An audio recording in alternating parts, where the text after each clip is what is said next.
Freeman, Bam Adebayo. Bam Adebayo is crazy.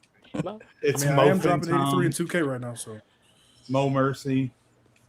Bam. By the way, whoever said Kwame Brown in chat, that's number one.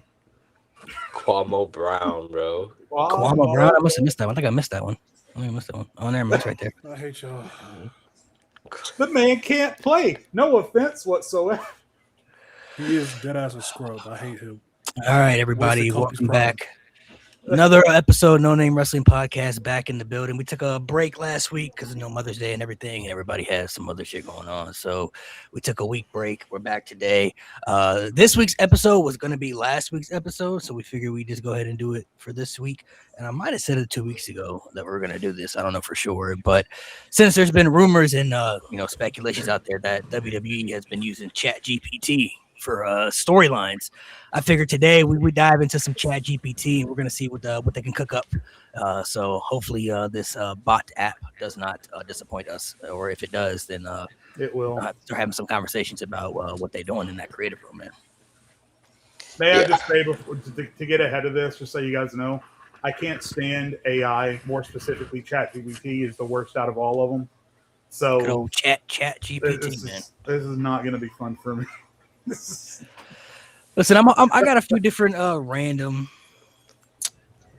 there's a few different random topics we're gonna throw in there. If you guys have some too that you want me to ask, I'll type it in there too. So anything that you want to throw out there, I'll type it in there. But I'm interested to see what exactly what this thing can cook up. I made a video about it on my other accounts. It wasn't like, I wouldn't say it was the worst thing that it came up with, but it was like like if this is what y'all doing, bro, this is what y'all using, then that's kind of like, it's not good. It's not good.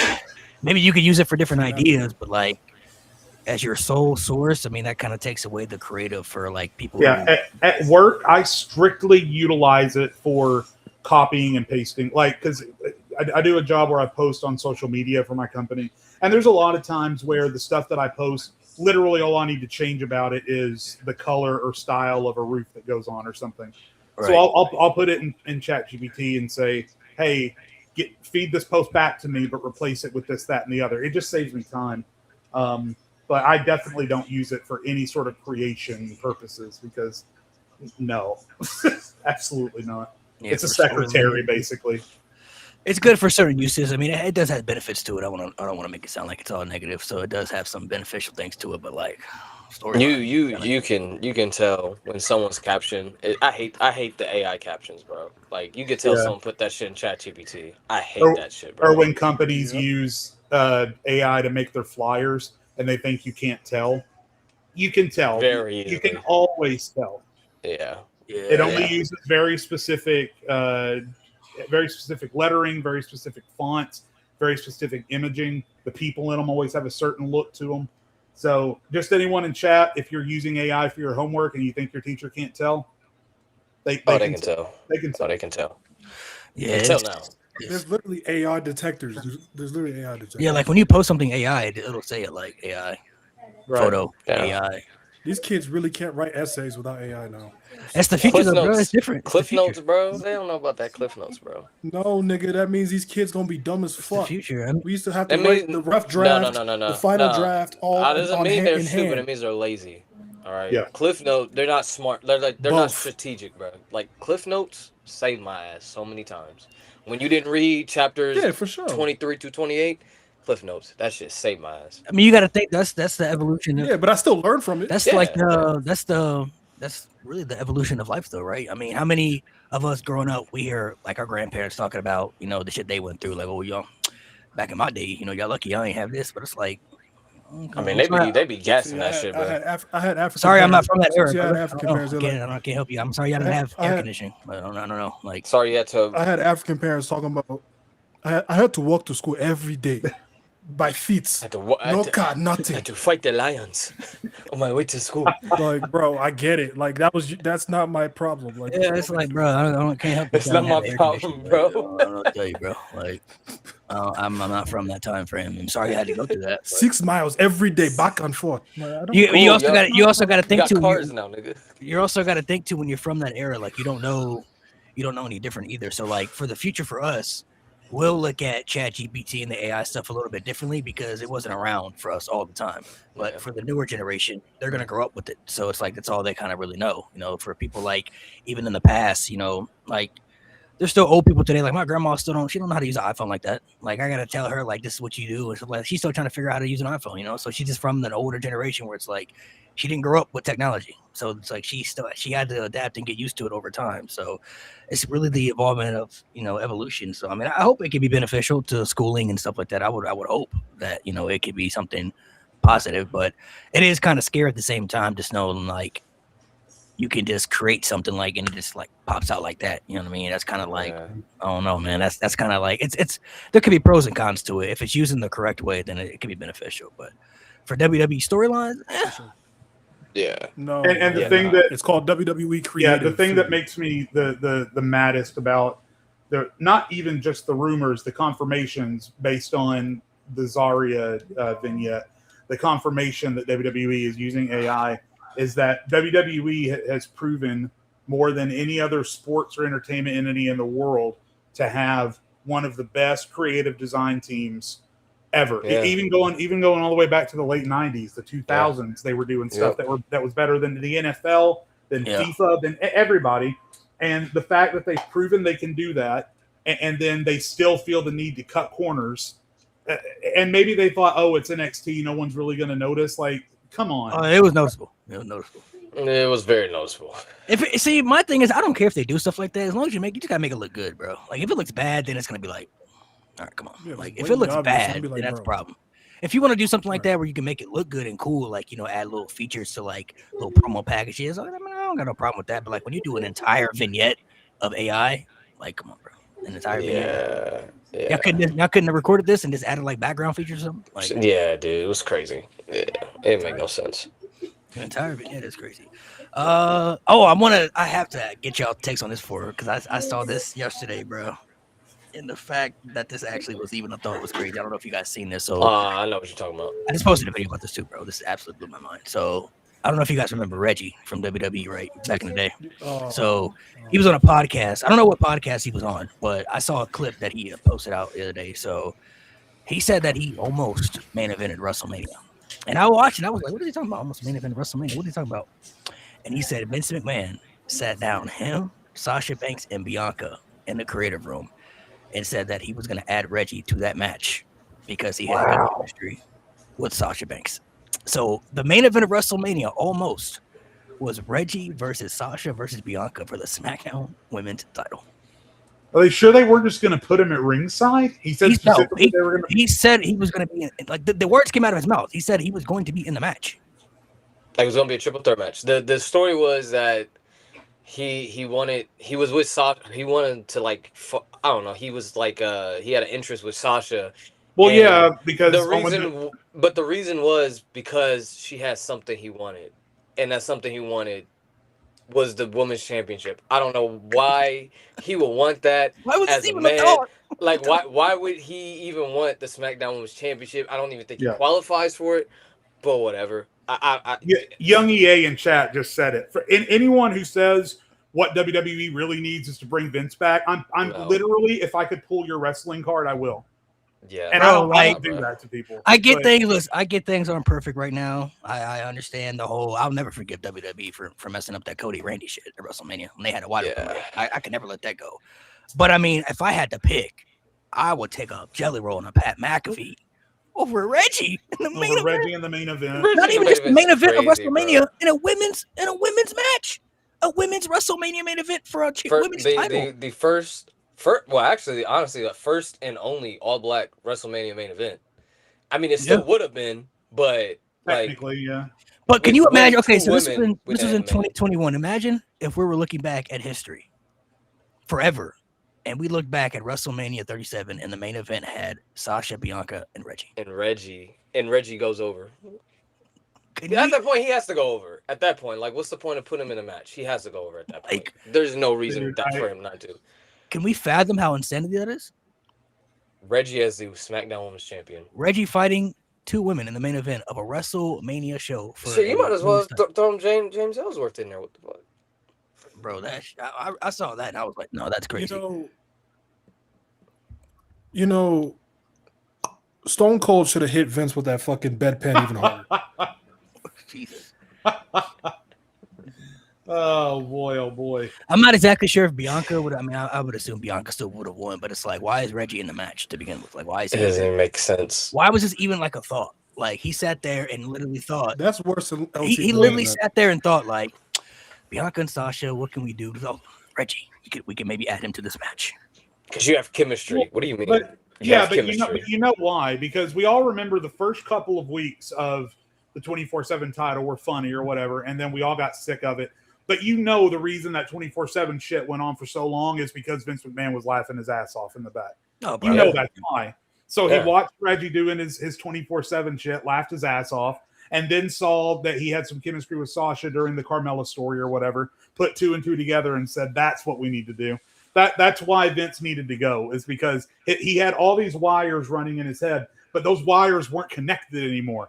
They were just separate wires sending synapses, and they didn't make sense together. And that's the kind of shit we almost end up with. I can't believe it, but I can believe it, honestly. It's crazy. The second I see somebody say, we need Vince back, I immediately look at you and I assume you're an imbecile.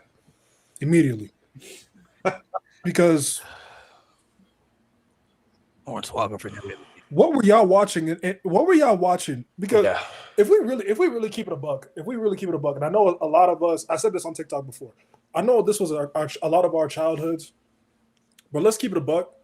The last, I'm gonna be nice and say 12 years of Vince McMahon was not good for the most part. No, like I think a lot of y'all need to go back and watch that shit. It was not good for the most part. And I've said this on the pod before too, everyone has rose-tinted glasses on regarding the Attitude Era for good reason, because the best of the Attitude Era was tremendous. But if you really go back and watch the Attitude Era in its entirety, 70% of that shit was buns, awful, terrible. What the hell is this shit doing on my television?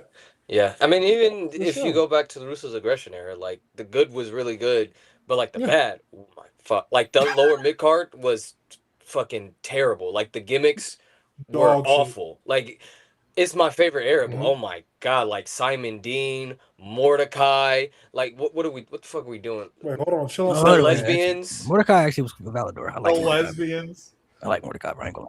Wait, whoa, time out. Malik, you hated Simon Dean, but you tolerated Mordecai. Was cool, bro. He had some to him, bro. He had some to him, bro. He had some to him, bro. All right, bro. Okay. It was a bad gimmick, but it was a funny bad gimmick, bro. I liked it. It was cool. Now you're sounding like ChatGPT. Now Simon Dean was just like, I don't know, bro. I never saw any appeal to him. But Mordecai was, and he had Kevin Thorne too, though. So he had the vampire gimmick. You weren't laughing at the 05 Rumble when he was outside the ring doing the squats. That was funny. That was funny. That shit killed me, bro. There's a lot of there's also Eugene, but we're not gonna talk about that. Eugene actually made that work though. For a little. Eugene was great for a year. Yeah, but it's still a disrespectful gimmick. It is, but times are different. You could do that back then. Though. Insane. Today and they had this nigga go out to one night stand and get his ass beat by the Sandman, bro. Yeah, that was crazy. I think a lot of people do forget though. I think people really look back at the Vince stuff. I think what really kind of helped save him, if I'm being honest, it was the bloodline shit, bro. I ain't gonna lie, because that was the best thing he had did in years. Yeah, the bloodline thing was the best thing he had did in so long, where it was like, and even if you really look back at some of that stuff, like 2020, like that was kind of really like carrying a lot of shit in WWE. Like there were other things that were good. It wasn't good, like weren't bad, but like that was the main thing that you like tune in to watch for that time. People forget that at the same time that the bloodline was getting started, Retribution was running around. Yeah.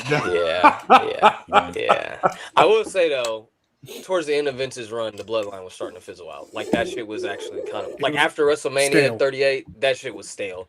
Like it by the time we would have got to WrestleMania Hollywood, if Vince was still in charge, that shit would have been dead in the water. No, Sami Zayn woke that up. I think it got a little stale though, is because they were doing the Roman and Brock shit again. So it was like after WrestleMania, like I thought that was done, and then they did it again, and I was and Roman was part-time too, so I'm like, bro, they did it again, bro. Like when he came out again, and I said that for SummerSlam, I said, bro, they can't keep doing this, man. Like, it's not. No, we've said before on the show that Sami Zayn saved the Bloodline angle. Yes, without him, for sure. Yes, And what's crazy is a lot of the stuff that we loved from like the beginning of the Triple H era, like Gunther being the dominant IC champion and Sami Zayn in the Bloodline. Vince didn't even want to do none of that shit. Nope. He didn't want to do none of that shit. He wanted Sami Zayn out of this Bloodline story. Gunther would not have had that long reign if Vince was still around. I promise you, he wouldn't have. And I don't even know if I would trust him to have Cody chase the title for another year. Because if the Rocket came back that year, and I think he would have did Rock and Roman over Cody and Roman for sure. If Vince had been in place and had that opportunity, I guarantee you it would have been The Rock versus Roman. Yeah, I think for sure. Cody would have been fighting Seth for the world title. Yeah. In a championship match he didn't even want to be in. So that would have been I would have never taken Cody serious ever again. If they would have not pivoted, I would have never took Cody serious ever again. Ever. Hell no. As a character. He'd been washed. He'd been cooked. He would have been cooked. Nope. Like beyond cooked. It would have been like he legit would have just got bitched. Like, yeah, no, I'm good, bro. Yeah. I'm good, bro. All right. So we're gonna cook up some ChatGPT stuff. Before we do this, I actually want to do this for some clips here because we haven't done one of these in a while. So this is a different one that we're gonna typically don't do. So we're gonna do it just for the shits and giggles. I see a lot of y'all in the chat. So make sure you guys subscribe. Go check out the No Name Wrestling Podcast YouTube channel as well. If you guys want to subscribe to the YouTube page over there, go follow the YouTube page. Get that up to 1,000 subs so we can get that going over there as well. One's in the chat for Malik saying shits and giggles. Yeah, shits what's wrong with that? Nothing's wrong with it. I just never heard you say it before. We're doing the show for what? 2.5, 3 years, whatever. Never heard you say shits. 3 years? Yeah, I think it's like 3 years. All right, so today we're going to be doing one word association. I'm just going to name a bunch of different random wrestlers, and you're just going to say the first word that pops into your mind. So, and we'll let everybody go individually at once. So we'll just go in the order from Jay to Mo to Nate, and I got a bunch of different people. So if hypothetically there's a word that you used that you want to reuse, you can, or if there's like more than one word that you want to fit in there to kind of make it fit together, you can do that, and nobody's going to really bat an eye. But the concept of the game is just one word association. So I'll name a bunch of different people, and you just say the first word that pops into your mind, whether it's positive or negative. That's up to you. That's just, it just depends on how you feel. So I'll wait for Nate to get back. So Vince was smoking crack his last few years. Possibly. Yeah. I wouldn't be surprised. Although I will say, by the way, not for nothing, but this gingerbread crap really reminds me of the dog costume. 2019. But it's still funny as fuck. Yeah. I don't know why. But I will say, though, everybody making memes on social media was funny, though. That was great. Yeah. I love that. It's the fan saving England. Yeah, that was funny. Nate's had me crying, bro. He said, "Nigga owes me a drink." Nigga owes me. He owes me money, bro. Fuck that nigga. Everybody made little different memes. I tried to be different with mine. I tried to make mine a little story, like from Nah, that boy Joseph had me, bro. He was smoking a pack over this nigga. He said, "Fuck him, he's a serial creature." I was like, "Nah, bro." Yeah, everybody tried to make something funny out of it. So that was cool. Joseph would hate me, bro. I low key have some crease to shit. All my shit crease, bro. Yeah, I know how to uncrease my shit, so I know how to uncrease my shit, so I'm good. I don't. All right, so you guys ready? We're gonna do. Yeah. Let's do it. One word association with these random wrestlers, and you just say the first word that pops into your mind. And chat, feel free to play along as well. We'll go from Jay to Mo to Nate. Let's start with Cody Rhodes. What's the unprecedented? Unprecedented because of how his babyface run has been so solid for so long. Overhated.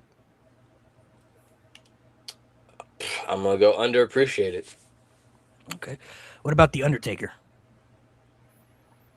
Can I cop out and just say icon? Sure. Cornerstone. That was mine. Cornerstone. Anchor. Yeah. The Rock. Hilarious. Okay, if I'm being objective in his prime, entertaining. Bald. I knew somebody was gonna say that. I was gonna say irritating, but bald is good. What about Randy Orton? Now for that one, I'd say underappreciated. Longevity. I want to say consistent. Consistent's good. Brock Lesnar. Complicated. That's a good one. Do I be nice today? No, because WWE Vault reminded me of his fucking Universal title reign. Overrated. Piss. Piss is insanity. Oh my god. Well, I can't wait to see what the next one's gonna be. Then, what about Logan Paul?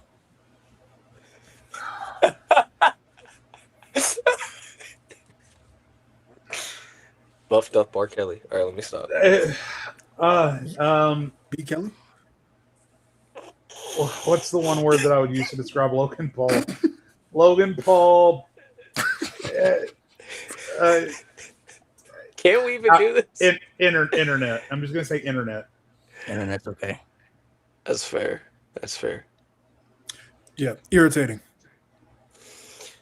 I want to forget say we're not describing. It's just the first word that comes to mind, and that's potential. Somebody said humble. Humble, yeah. Finn Balor. Unfortunate. Fumbled. Cooked. Not wrong. Nate's not playing today. Nigga got his own gimmick back. Still can't get one match. Bro, it's crazy. Someone said Lost to a headbutt. Took the demon to beat Dominic. Took him 13 minutes, but you know. Forrest is crazy. Yo, y'all gotta relax. Let's go some of the women, man. Let's go Ronda Rousey. Annoying as fuck. So that's the one word. Annoying. No, you're good. You're good.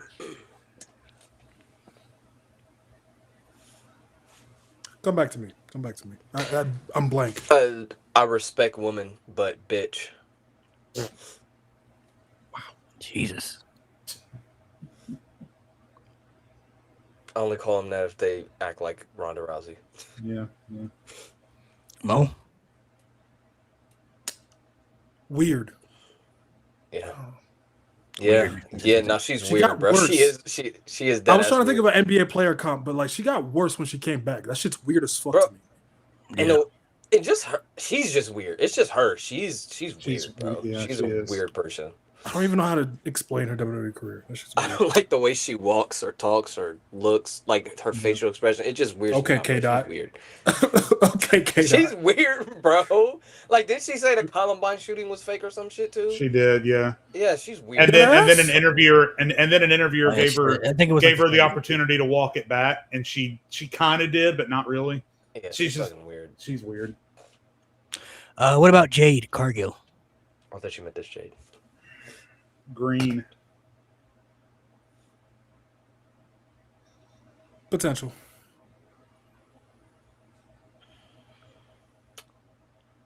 I want to say, I think wasted.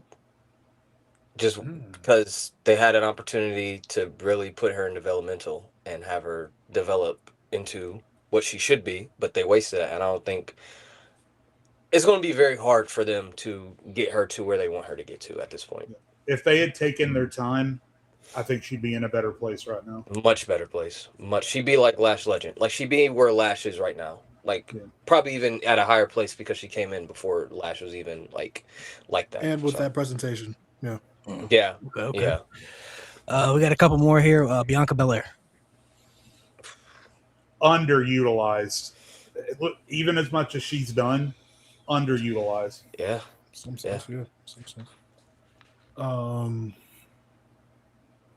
Legend. I'm gonna go.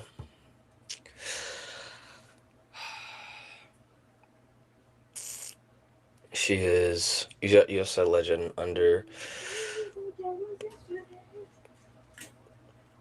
Underappreciated. I feel.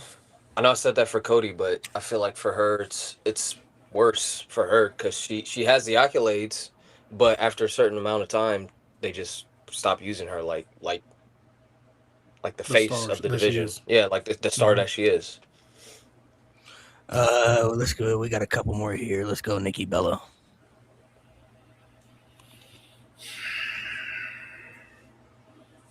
I mean, really, diva. I mean, when I think of that butterfly belt, I think of Nikki Bella. That was my word. Because I was trying to keep it nice. What's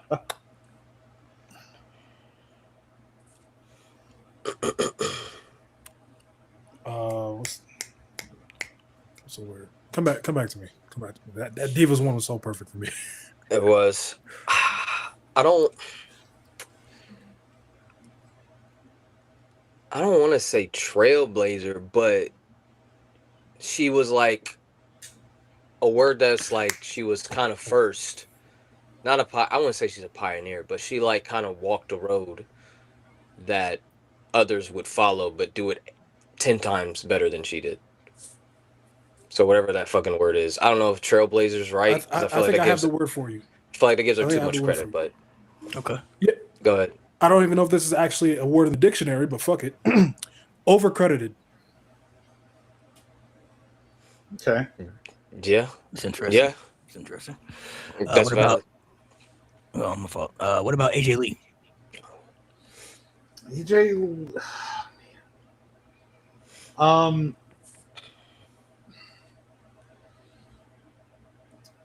I get, shoot, what's the word I'm looking for here? Because I'm trying to be nice too. I'm gonna say ill-timed, because if she would have come later and stuck around, like after the women's evolution, I think we look at AJ Lee a lot different than we do.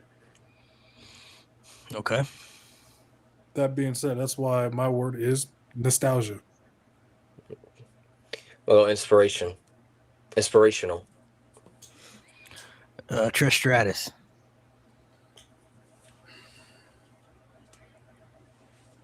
I mean, it's sexy, I guess, and I mean that with the utmost respect, because she made it okay for, a woman in WWE to be that, So yeah, I guess when I think of Trish Stratus, that's yeah. Man, y'all the same age. Yeah, Wow. look, I won't go that far, but she was my first TV crush. I'll say that. Not Topanga. Oh, you're right. Trish Stratus is number 2. Sorry, Trish. No, you're absolutely right. You're absolutely right. No, Topanga number 1, Trish number 2. You're absolutely right. Mo, go ahead. Yeah, trailblazer is the word I'd use here for sure. Okay. Hulk Hogan. Fuck. God. Not for those reasons, but she is the Hulk Hogan of. No, I get where you're going. I see where you're going with it. I've made videos on this before, so y'all. I got. I mean, it's not an insult though. That's not an insult at all. When you mean it in that context, it's not an insult. Yeah. Hey, we'll leave it at that. We'll leave it at that. We got 2 more here. Let's go, Bailey. Oof. Here is where I would go underappreciated. Mm-hmm. Yeah, undervalued. Disrespected. Yeah. Last one. Let's go, Tiffany Stratton.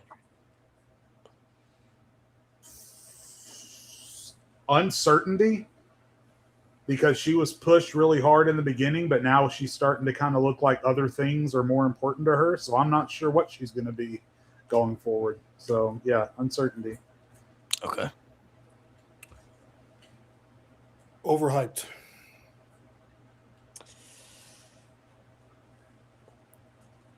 Lil Baby had a crazy peak, but now it's just I'm tired of this shit. Can we move on? Same shit. I don't know the reference, but I can see by the look on Mo's face that it's pretty. You know what I'm saying, Mo? Like, yeah, but yeah. Ronda came back. Tiffany, it's like Lil Baby, but like the pandemic that nigga had. He had. No, you know what Ronda Rousey is. You know what Ronda Rousey is? 6'9". But 6ix9ine's on a good run now. He's on a good run now, though. Like not musically, but yeah. Oh no. Musically, yeah, I can get behind that. Yeah. But like Ronda like had a crazy like 6ix9ine, whatever you want to say about him, had a crazy peak. Nigga was everywhere, going crazy. Yeah. Then that shit fell off. That shit fell off because of him. Like it's because of him too. Well, yeah, that because he did that to himself, and she did that to herself too. Tiffany's a rat. No, Trish, Ronda, not Trish. Ronda's a rat. Ronda the rat. Yeah. Tiffany little baby, bro. You know what Ronda's ratting was? Her going on her YouTube channel. You guys know wrestling is fake, right? That shit pissed me off, bro. And they tried to bring that gimmick to TV, bro. I was like, yo, y'all are ruining this build for no reason. What are you doing? It's such a simple build, bro. Even with the inclusion of Charlotte, they did not need to overcomplicate it the way they overcomplicated it. Throwing the SmackDown Women's title in there for no reason. We needed Charlotte Flair, bro. What you mean, bro? We need Charlotte Flair. To be honest, if they didn't do all the extra bullshit, I would have been okay with it. Like, would it be something that I wanted? Yeah. No, but with all the extra bullshit they threw in, I was like, this is unnecessary. I low key, I was hoping that they wouldn't do it after Becky won the Rumble, but I kind of expected it after the Survivor Series thing. I'm like, oh, okay, this is gonna be a triple threat now. And then she tipped over the ladder at TLC. I'm like, oh, okay, yeah, it's gonna be a triple threat. She fucked over both. They're gonna find a way to do a triple threat. But I was hoping for Charlotte Asuka too, but they did that on SmackDown instead. Now, see, that's the thing that bothers me the most about the whole thing is how Asuka just got completely screwed over. And they revived her too. And they revived her before that too, after she had lost her streak, just to be like, nah, you're gonna go on the pre-show battle royal and not even win that. Insane, bro. The pre-show. Yeah, they gave it to Carmella, right? Yeah. Bro. It should have just been Charlotte versus Asuka 2. Asuka gets her fucking win back. End of story. But no. And they gave Becky the 2 belts just to have her lose one of them the next month. Yeah, to Charlotte, right? That was to Charlotte, right? To Charlotte to immediately get cashed in on by Bayley. That was crazy. All right. Make sure y'all see the Charlotte in screen. 2019 was one of the most irritating people ever. Everybody see the screen, right? Oh, Yeah. Yes, sir. Oh, yeah. Let me try to mess around with some of these settings real quick. Hold up. Maybe better. Think that one better? Yeah, the other one you just did. Oh, you think this one's better? The one on the side? Wait, let me see the one on the side. This one? Yeah, so you can see the whole screen. You see the whole screen. This one? All right. Yeah. Is it? Make sure chat. Y'all can see it. Is it a little blurry or is it good? So make sure chat can see it good. I don't need to see shit, bro. I'm playing. Let me know chat and ready in the because I think this is the biggest we can do it unless I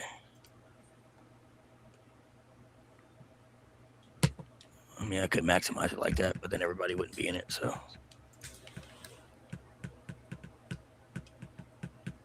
if you have it open in a web browser, can you zoom in the screen on your browser? I should be able to. Yes, everybody's saying it's good. Looks fine. Is it good? You guys need me to zoom in a little more? It should be. Yeah, maybe just zoom in. How the fuck I do that though? How do I do that? Because someone said kind of small but readable. You can zoom in on your browser. What about this? Well, you got a MacBook or you got a PC? PC. I was going to say. Does it look better like this? Like it's on the full screen? I mean, it looks fine now. It's just I think someone said kind of small but readable. All right, we're just gonna click. All right. I don't know what's gonna come. So we're just gonna react to what it says. So Malik, for those who are not able to read it, oh god, see, okay, this is not helping the case for WWE. This is not helping the case. Hey, look, listen. I didn't tell what I just said. Cook a very good quality current WWE storyline. I didn't say anything about bloodline stuff. The bloodline. This makes sense. Is what we have. So. Yep, that makes sense. All right. Yo, chat, relax. Main characters, obviously, you got Roman Reigns. These are the main characters of the story. Roman, Cody, Seth, Solo Sikoa, CM Punk, Jey Uso. So these are the main. I see the very first thing that happens that Seth Rollins is sacrificed at the altar of this storyline. So great job, chat. The returning tribal chief, the face of the WWE, trying to keep order. Seth's never been. This is Cody. I'm sorry, I thought that was Seth. Okay, never mind. A paranoid visionary who believes WWE is broken. Okay, not bad. Power hungry and determined to become a true leader. The wild card who wants to expose everyone. And then the last one is Jey Uso, torn between family and doing what's right. Oh my gosh! So this is the setting right here. This is the complete settings here. I'll let you guys read it individually as we go by. So who wants to read chapter 1 before we even? I feel like I'm in English class. Yeah, I've haven't done this in a long time. Oh my god! Well, because I want everybody to react to. Yeah. We don't know what it's gonna say, so I'll read chapter 1. Me and ChatGPT one-on-one. Let's do this. All right, chapter 1. This for you, Dave. This for you. Go ahead. All right, chat. Here's ChatGPT's perfect bloodline story. We start with Seth Rollins being found laid out before a title match. Okay. Cody Rhodes' bus is then vandalized with the words, "This company belongs to us." How direct. There are random camera glitches that interrupt shows with a black and red symbol appearing on the screen. Commentators have no answers. The fans speculate that a new faction might be coming. At the end of Raw, Solo Sikoa destroys a mid-card wrestler after the match and screams, "No more chefs, no more legends. I take the throne now." The lights go out. When they return, Roman Reigns is standing behind Solo. The crowd explodes. Roman says only 5 words. "You forgot who built this." Okay. How are we feeling about this so far? Have we done this story before? I don't know. Have we? That's kind of what it feels like. I mean, it's the bloodline mixed with the Wyatt family so far. It's what they've done. They've mixed the Wyatt family with the bloodline, run it in a blender, and this is what's come out on the other end. Might as well give Roman the fucking Fireflies at this fucking point. What the fuck is this shit? Sounds like a WWE 2K story. Sounds like a 2K. This kind of sounds like My Rise. I don't know if you guys. I don't know if you guys, well, for the people in the chat, I don't know if you guys play WWE 2K and stuff like that. I don't know how familiar you are with the game, but last year, 2K, they had a story with like NXT Mutiny and stuff. It's kind of what it reminds me of, like NXT Mutiny people who feel like, I guess, underutilized or trying to like overthrow the power of the authority and shit like that. So, who wants chapter 2? I got it. We might as well just go in order, I guess. Let me full screen it so I can see it better. I need to wear my glasses. Okay, Roman Reigns returns full time. That's crazy. I've always needed them. I just don't like wearing them.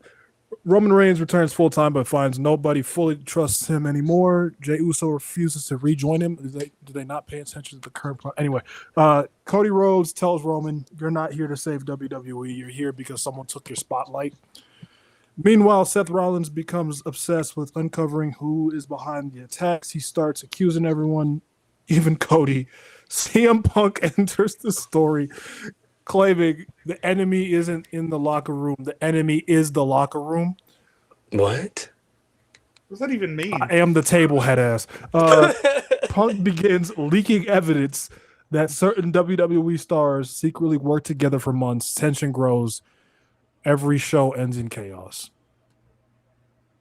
Wow. It sounds like a CM Punk anti-authority like Pike Bomb 2011. Right, yeah. So, what? Let's just see what we've thrown in the blender. So far, we got Bray How many Wyatt. chapters are there? Oh my god, we're going like deep into this. I just seen part of chapter 3. Oh my god. A Survivor Series Solo Sikoa unveils his new faction: Solo Sikoa, Tama Tonga, Braun Breaker, and Jacob Samoan. Why? Okay, hold up though. We understand. Obviously, Tama Tonga's been in there. Jacob, Braun Breaker. Why is Braun Breaker in this? He's not even a bloodline guy, bro. He's not even in the bloodline. He's not even Samoan. I can't with this. He's not even Tongan. He's not even Polynesian. He's a white guy.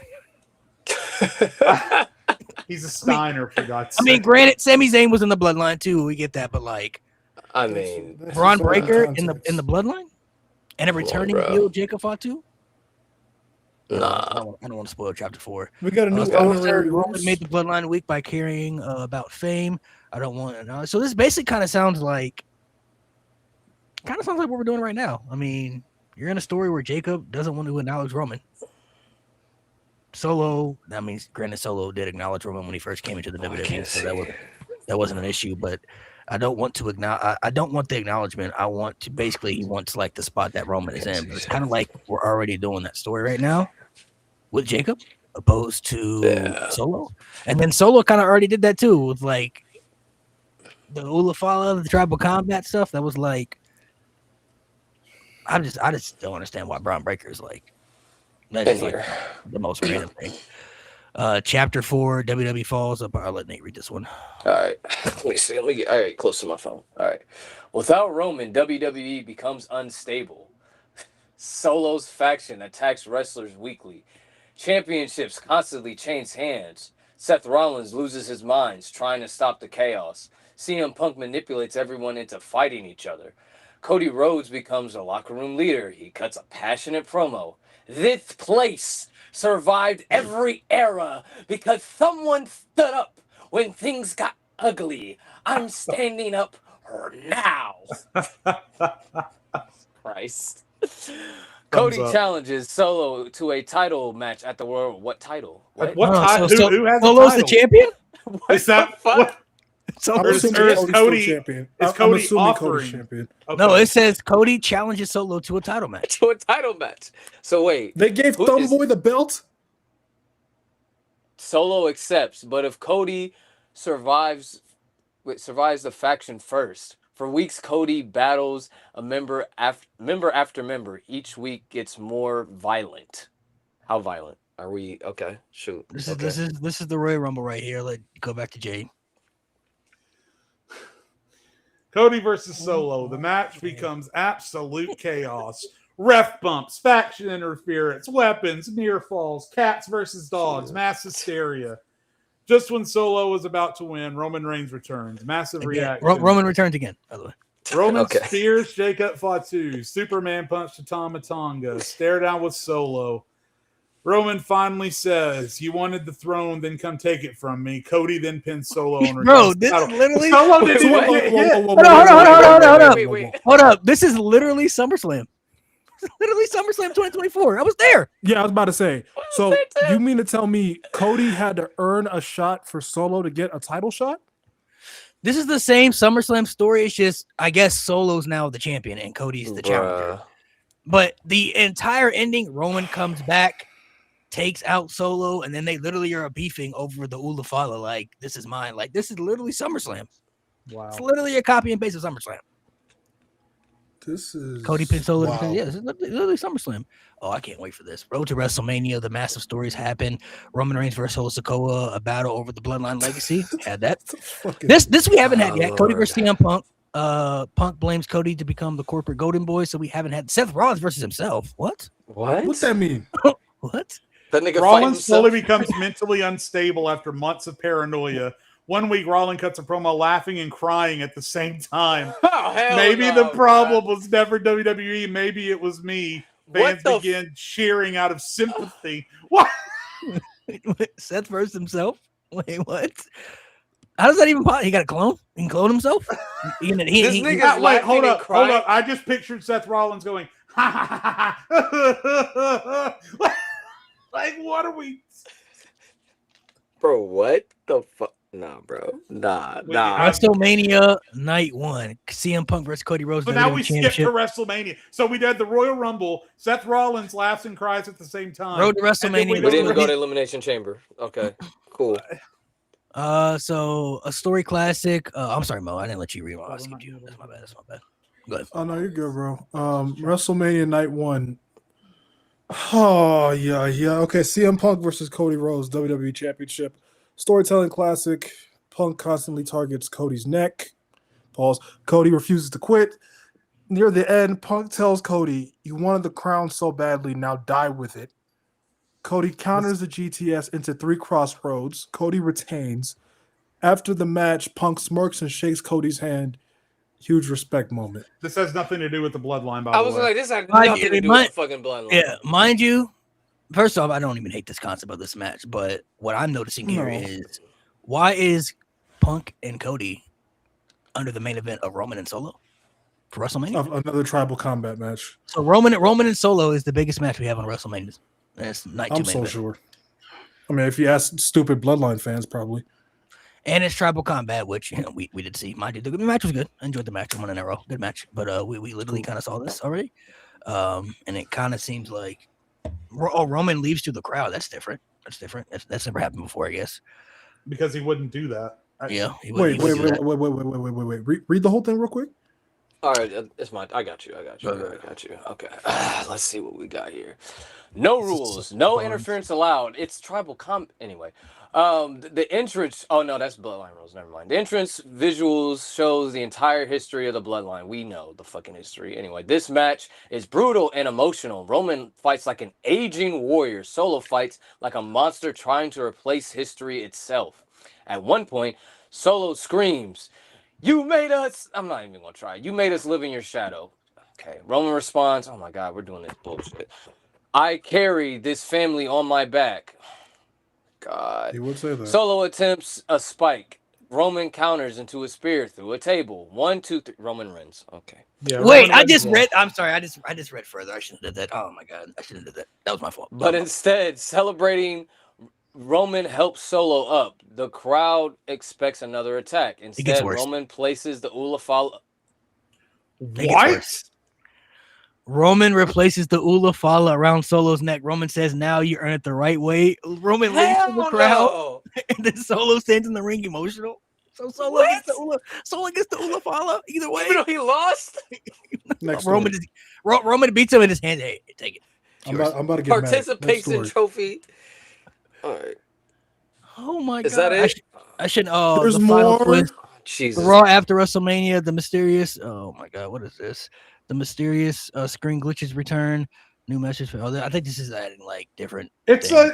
a cliffhanger. Phase 1. Hell no, bro. Yes, these are things that it could add on to it, like after if you wanted to. But can you just comment and say that was trash and see what it says? Can you just say this has been? Thank you for wasting. It has the audacity. It has the audacity to justify why this story works.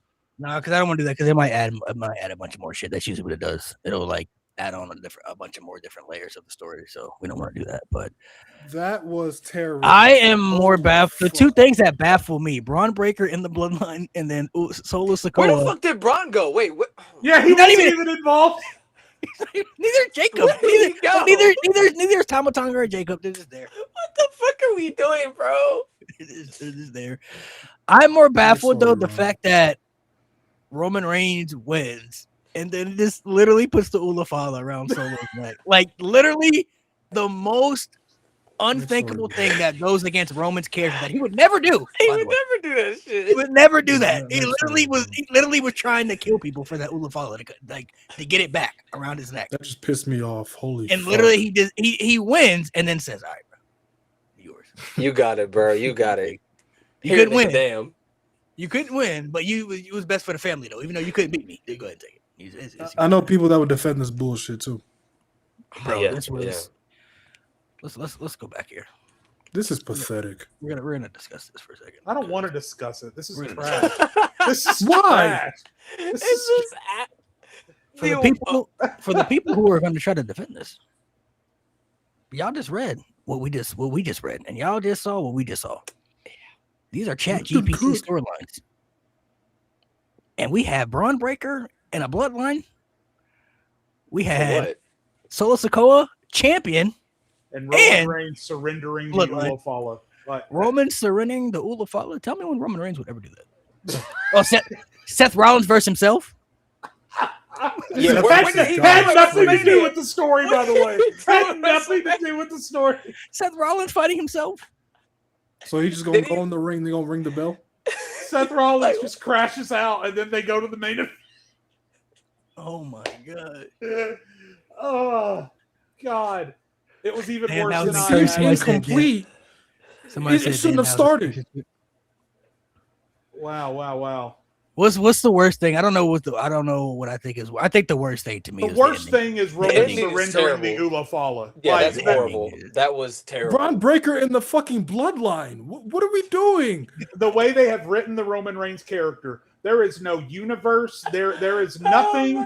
There is nothing anyone could do to Roman Reigns to make him take off that Ulafala, aside from losing decisively in a wrestling match. He would never. That is so. You know what they got Seth doing? Y'all remember that that stupid ass angle they had Mojo Rawley doing where he was talking into a fucking mirror? Oh my god! Oh yeah. That's basically what they got Seth doing. I can't believe we had Seth Rollins versus himself. Like, what is that? And by the way, they built that. They built that all the way to WrestleMania and said, "Okay, that's part one."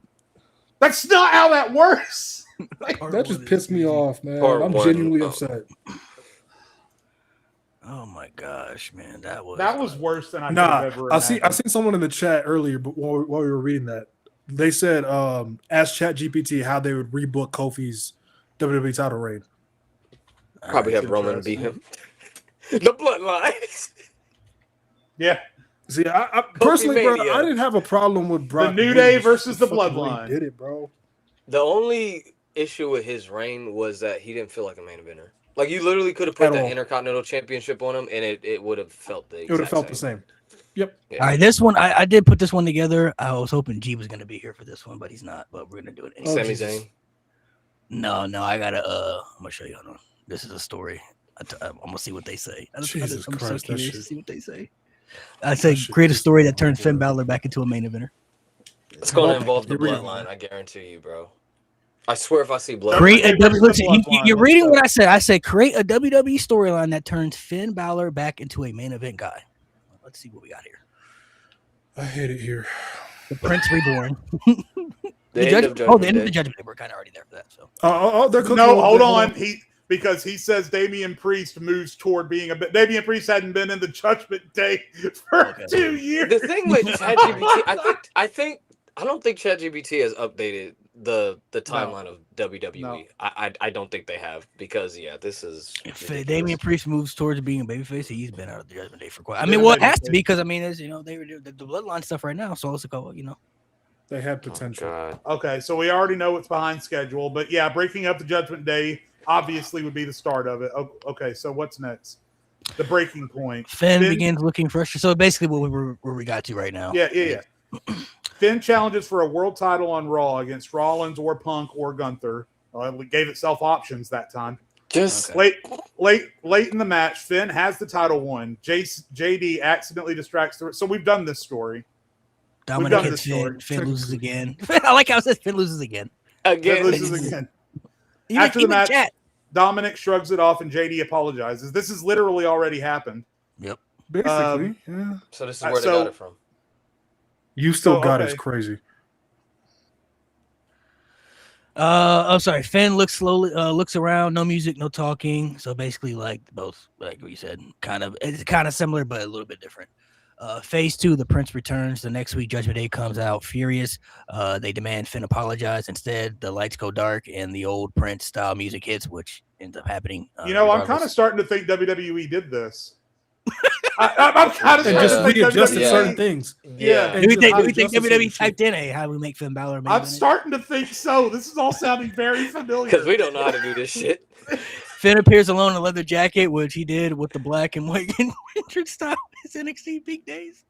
No demon paint though, just cold. Finn, cold. His best promo in years. Which he did. Did he not cut a promo after? Did he cut a promo in the ring or was it backstage? After it was the backstage vignette thing. Yeah. Backstage vignette. Okay. So basically, he's talking about him not being a sidekick. I am Finn Balor. I'm Balor. Phase 3, the Hunter. Who wants to take this one? Go ahead, Mo. Me? Oh, yeah. Okay. The Hunter. Finn becomes obsessed with destroying everyone who passed him by. Each feud gets more serious. Rivalry 1, JD McDonough. Short emotional feud. JD says, I was trying to help you, bro. Finn replies, that was your problem. Finn destroyed JD in a brutal 12-minute Raw match. Post-match, no celebration, just a calm stare into the camera. people start realizing, oh, this Finn is back. I think Jay might be right. Oh my God. I think I'm right. I think they did this shit. I'll take Dominic. Dominic Mysterio keeps ducking him for weeks. Finn stalks him backstage like a horror villain. Did that not happen? It Did happen. Eventually fight at a pay-per-view, WrestleMania. Finn absolutely dominates Dominic. He didn't. Not competitive, I wish. A massacre, I really wish. After winning, Finn grabs the mic. That's for wasting my time for 2 years. The crowd explodes. Hell no! What the fuck? So I would not explode at that bullshit. So this is supposed to be a face? They didn't do it to this extent, but there are similarities that they definitely did do. No, like, they decided to use the demon, but I'm definitely seeing similarities. Like, hey, go ahead. I'm gonna let you get this one.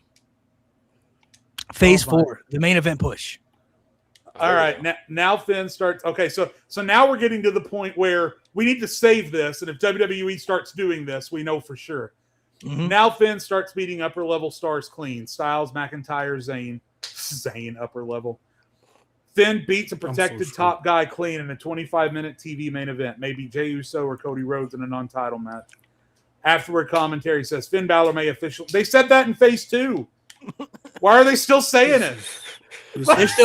They still don't believe it. It's like deja vu. Like, is he really back? We don't really know. The character change. I'm guessing this is the demon shit right here. This is all pretty much the demon wrestling style, more vicious, more stomp. So basically the whole demon stuff. Also like a hitman. What? Phase 5, the world title feud. Champion Gunther. Sure. Why? Because the story is Gunther, respected dominant champion. Finn equals forgetting legend trying to reclaim greatness. So Finn Balor beating Gunther. Does anybody want to see Finn Balor beat Gunther in 2026? No, never. No. Let's see. The big moment, a major pay-per-view, SummerSlam, Survivor Series, or Royal Rumble. Finn survives an absolute war. Callbacks to Universal title loss, injuries, Judgment Day, NXT Prince era, final sequence, Gunther powerbomb. Finn kicks out at 1. Regular Finn? Yeah, regular. Oh, hell no, bro. Nah, bro. Crowd loses their minds. Bloody sling blade. What do you mean bloody? Wait, what? Bloody sling blade. Is ChatGPT British? It's like AEW. Remember when Ambrose got a sling blade and Mox got busted open from the sling blade in AEW? Coup de grace, 1, 2, 3. Finn becomes world champion again. Not as a lucky underdog, but as a killer. Why this works? This fixes every problem fans have with Finn. Makes him serious again. Restores the Prince. Separates him from the comedy / faction stuff. Reminds people he was once elite. Gives him emotional motivation. Let fans rally behind him naturally. Matt Thunder said Jey Uso in a 25-minute match is a threat. What? Oh. Is this one possibly worse than the last one? No, I think the last one's worse. No, I think the last one is just asinine. But my only concern is, I think WWE might have done this. In the beginning, I could honestly see what you were saying. Like, in the beginning, like, what did you say most about Kofi Kingston? Yeah, someone said, ask ChatGPT how they would rebook Kofi's WWE title reign. Oh, can't wait to see this. They're gonna have him fight Shane McMahon. I'm gonna let you read all this, Mo, just because Kofi Kingston's your guy. You got to read in the accent. All right, in the African accent. Yep. Yeah. All right. I mean, short time, Mo. Man, all right, fuck it, let's go. Haven't done this accent for this long in a while, but let's do it. How would you rebook Kofi Kingston WWE title reign in 2019? Oh gosh. Now I got one after this too. All right, Jade, if you have one too, let me know. All right. I got it, and some of these other ones, these are some other ones we're gonna get to too. I have some written down here. Like, I want to see what they say for like most overrated shit. Like, I'm just curious to see what they got for that. But should I throw on the dashiki for this? Go ahead. You got it. You got it. This is a big moment. And move that, bro. Yo, it's all on the camera, bro. What the hell? Oh, you're showing too much. Oh shit, my bad. I haven't put this on in a while. Or how much are those? I'm gonna buy one. Oh, they're not expensive. If you want an authentic one, they're not expensive. All right. Like 150. Say 150. Straight from the village. Straight from the village type shit. Yeah, they're not expensive. All right, this is somebody requested this in the chat. This is ChatGPT rebooking Kofi Kingston's 2019 WWE title reign. What we're going to expect here, I'm not exactly sure. I gotta see Shane McMahon in there, bro. Yeah, y'all see That this? brother's here. I'm going to get my. Yeah. This is all for you. This is all you, brother. Let him type it out. Oh my god. What? We got pictures? Keep the title win exactly Jesus. the same. Okay. All right. Fair enough. Bro, look how long this is. Oh my gosh. Wait, okay. Hi. Okay.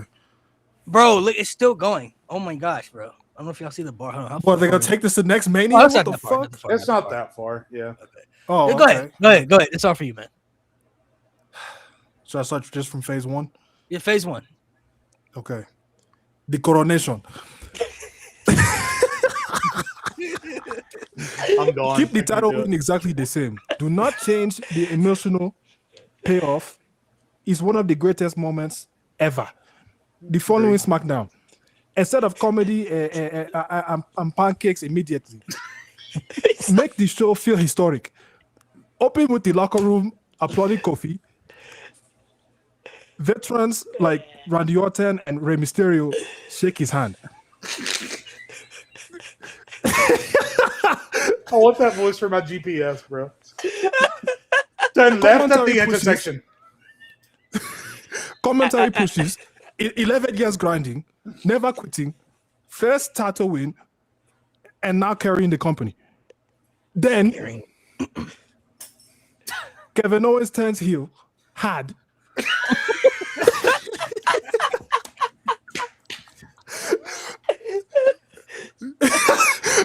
Kevin Owens becomes obsessed with the idea that Kofi stole his spotlight. Yeah. Not goofy heel KO, NXT prize fighter KO. Okay, in all honesty, they're kind of cooking. Yeah. This isn't bad so far. Not bad. Yeah. He says, you got one miracle. I was born to be champion. This feud becomes deeply personal and violent. Money in the Bank. Kofi beats Owens clean in a 25-minute war. 25 minutes. Yeah, you're obsessed with that. Let him cook. I don't mind this. Post-match, Owens powerbombs him on the apron anyway. That tells fans Kofi can win classics and survive punishment. This isn't terrible so far. This isn't the worst we've seen. This is kind of what happened. Yeah. In some way, yeah. And there it is. They fucked it up. Dolph Ziggler. Bro, again, bro. This is Let's exactly go, what chat. happened. Let's go. The wild card rule. And that Right, is where this is where the machine malfunctions. Okay, so this is where WWE failed most. Kofi should have felt like a workhorse world champion. Oh, this is telling us World what they did fix. wrong. Okay, never mind. Oh, okay. Oh, okay. This says right there, Do this not- is where WWE failed him most. Okay, so Okay. Right, All right, cool, okay. cool. Do not let the title disappear behind endless Roman Reigns and Shane McMahon segments. agree. Every SmackDown, Kofi opens and closes the show. WWE Championship feels central. Yes. Yeah. Feuds. Dolph Ziggler feud stays, but the promos get darker. Instead of it should have been me every week, Dolph attacks Kofi's insecurities. You know this is not supposed to last. That's not bad. I'm not gonna lie. That's not bad. This isn't bad. Okay. Dolph, I beg, move. I'm tired of you. Kofi barely survives at Super Showdown and Stomping Grounds. Make Dolph feel dangerous again. Dangerous where? Dangerous is the Lions. Dolph Ziggler in 2019. I beg, move. Next one. Yeah. I mean, so far, this isn't terrible though. This is the best one so far. Okay. Yeah. In all honesty, it's not that bad. But no, the Dolph feud, just cut it. Okay. Cut it short. This should have been the defining feud of Kofi's reign. Kofi versus Randy Orton. All right. The real life history is perfect. Stupid. Sounds like my dad. Or I was gonna say, that's you used to hearing that, nigga. Yeah. Orton allegedly holding Kofi back in 2009. Kofi's career almost dying. Instead of the week count out finish, rebooked match 30 minutes. No, thank you. 30. Brutal main event feel. Finish. Kofi counters an RKO into Trouble in Paradise clean. That moment cements him. Afterwards, Orton nods in respect without turning face. That win becomes Kofi proved he belongs forever. Okay. I want to see how they progress this now. Oh God, we're getting to the Brock Lesnar stuff here in a minute. Okay, Oh, so this is phase 3. Now you evolve the character. Kofi starts realizing everybody wants his spot. Every match gets harder. New Day can't always save him. Subtle storytelling. Here we go. He's still smiling, but more serious. Less pancakes, more intensity. This is where you slowly prepare fans emotionally for the eventual fall. All right, bro. Here we go. Jesus. Okay. Yeah. Biggest mistake in real life. Brock Lesnar destroying him in seconds on Fox. It permanently hurt the reign. Instead, Kofi versus Brock gets promoted for weeks as the biggest match of Kofi's life. All right, bro. Give them 15 to 18 minutes. Tell a real David versus Goliath story. Key spots. Kofi survives in F5. Crowd explodes. Brock gets frustrated. Kofi nearly wins with Trouble in Paradise. Paul Heyman panics at ringside. Finish, second F5 ends it. Clean, competitive, respectful. Afterward, Brock stares at Kofi for a second before leaving.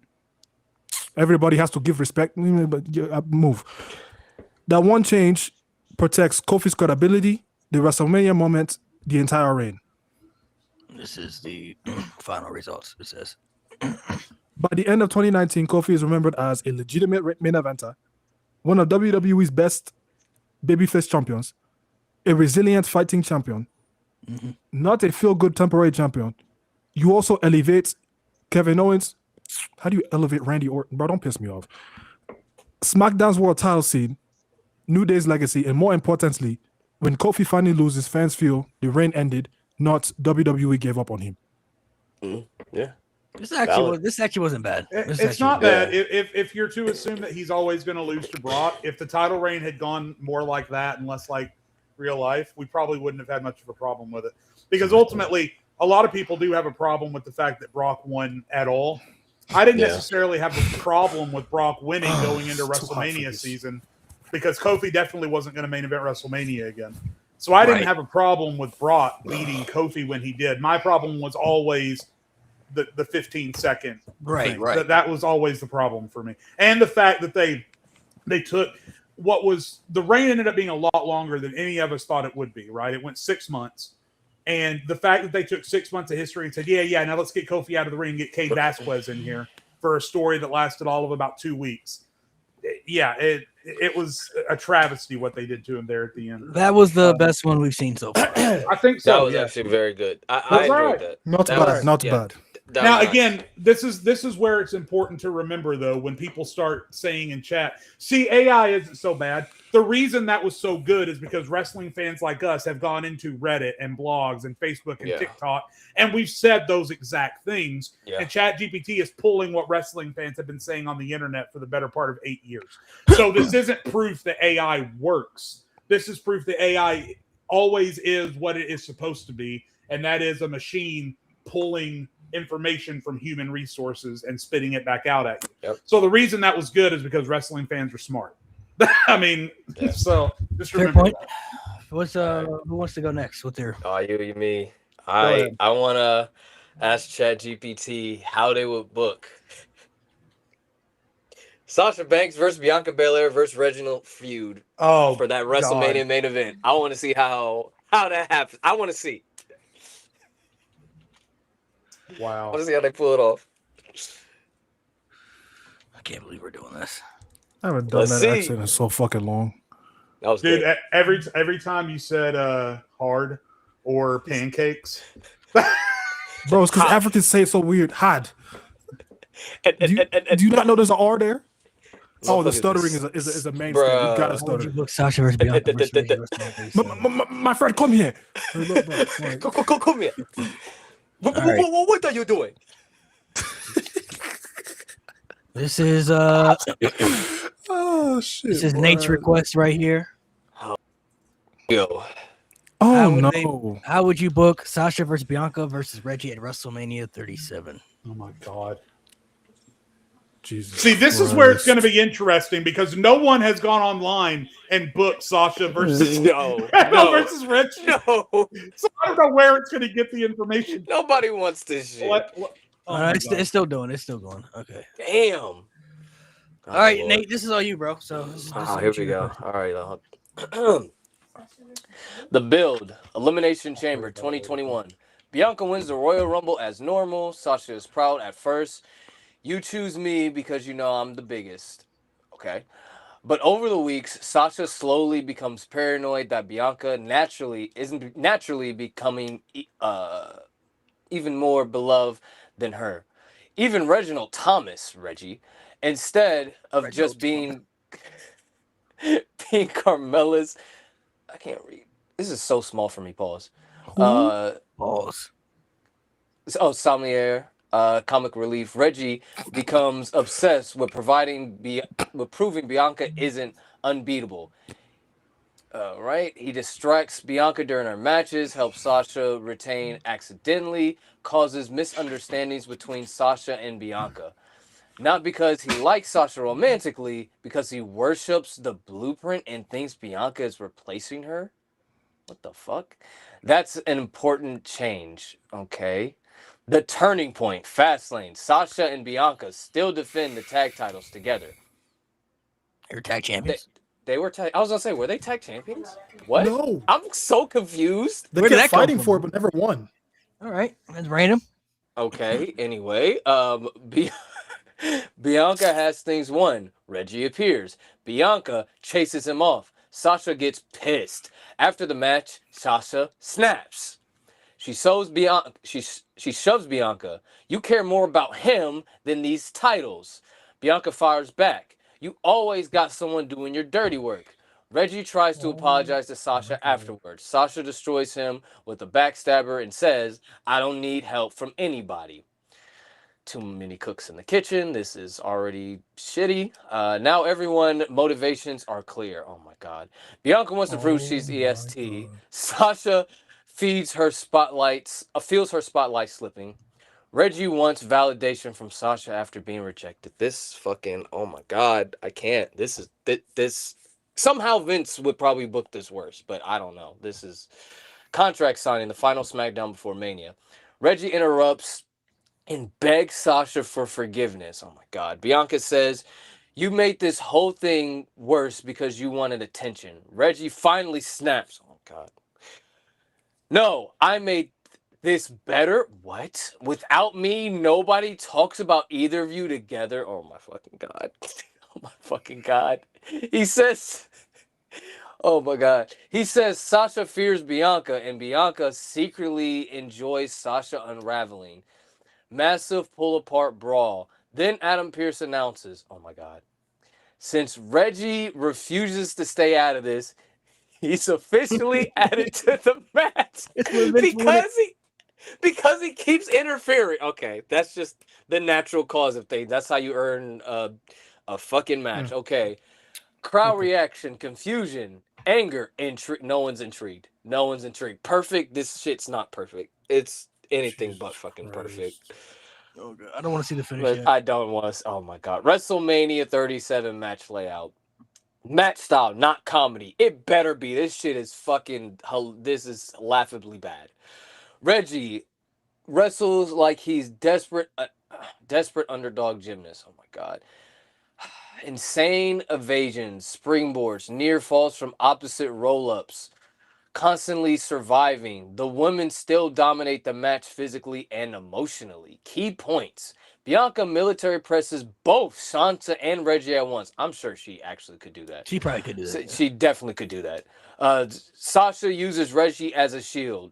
Reggie accidentally saves Bianca at one point. Sasha hits a frog splash on both opponents. Bianca KODs Reggie into Sasha.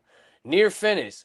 Reggie almost steals the title after a 450 splash on Sasha. Huge shot kick out at 2.9.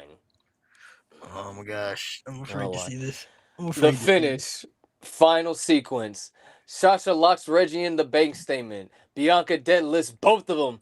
KOD. Oh, Bianca hits a double KOD. Bianca pins Sasha clean, not Reggie. That's crucial. That's crucial. I don't want to know why that's crucial, bro. I don't want to know why that's fucking crucial. Oh, Bianca wins. No. Bianca fucking wins. Okay, Bianca great. Belair.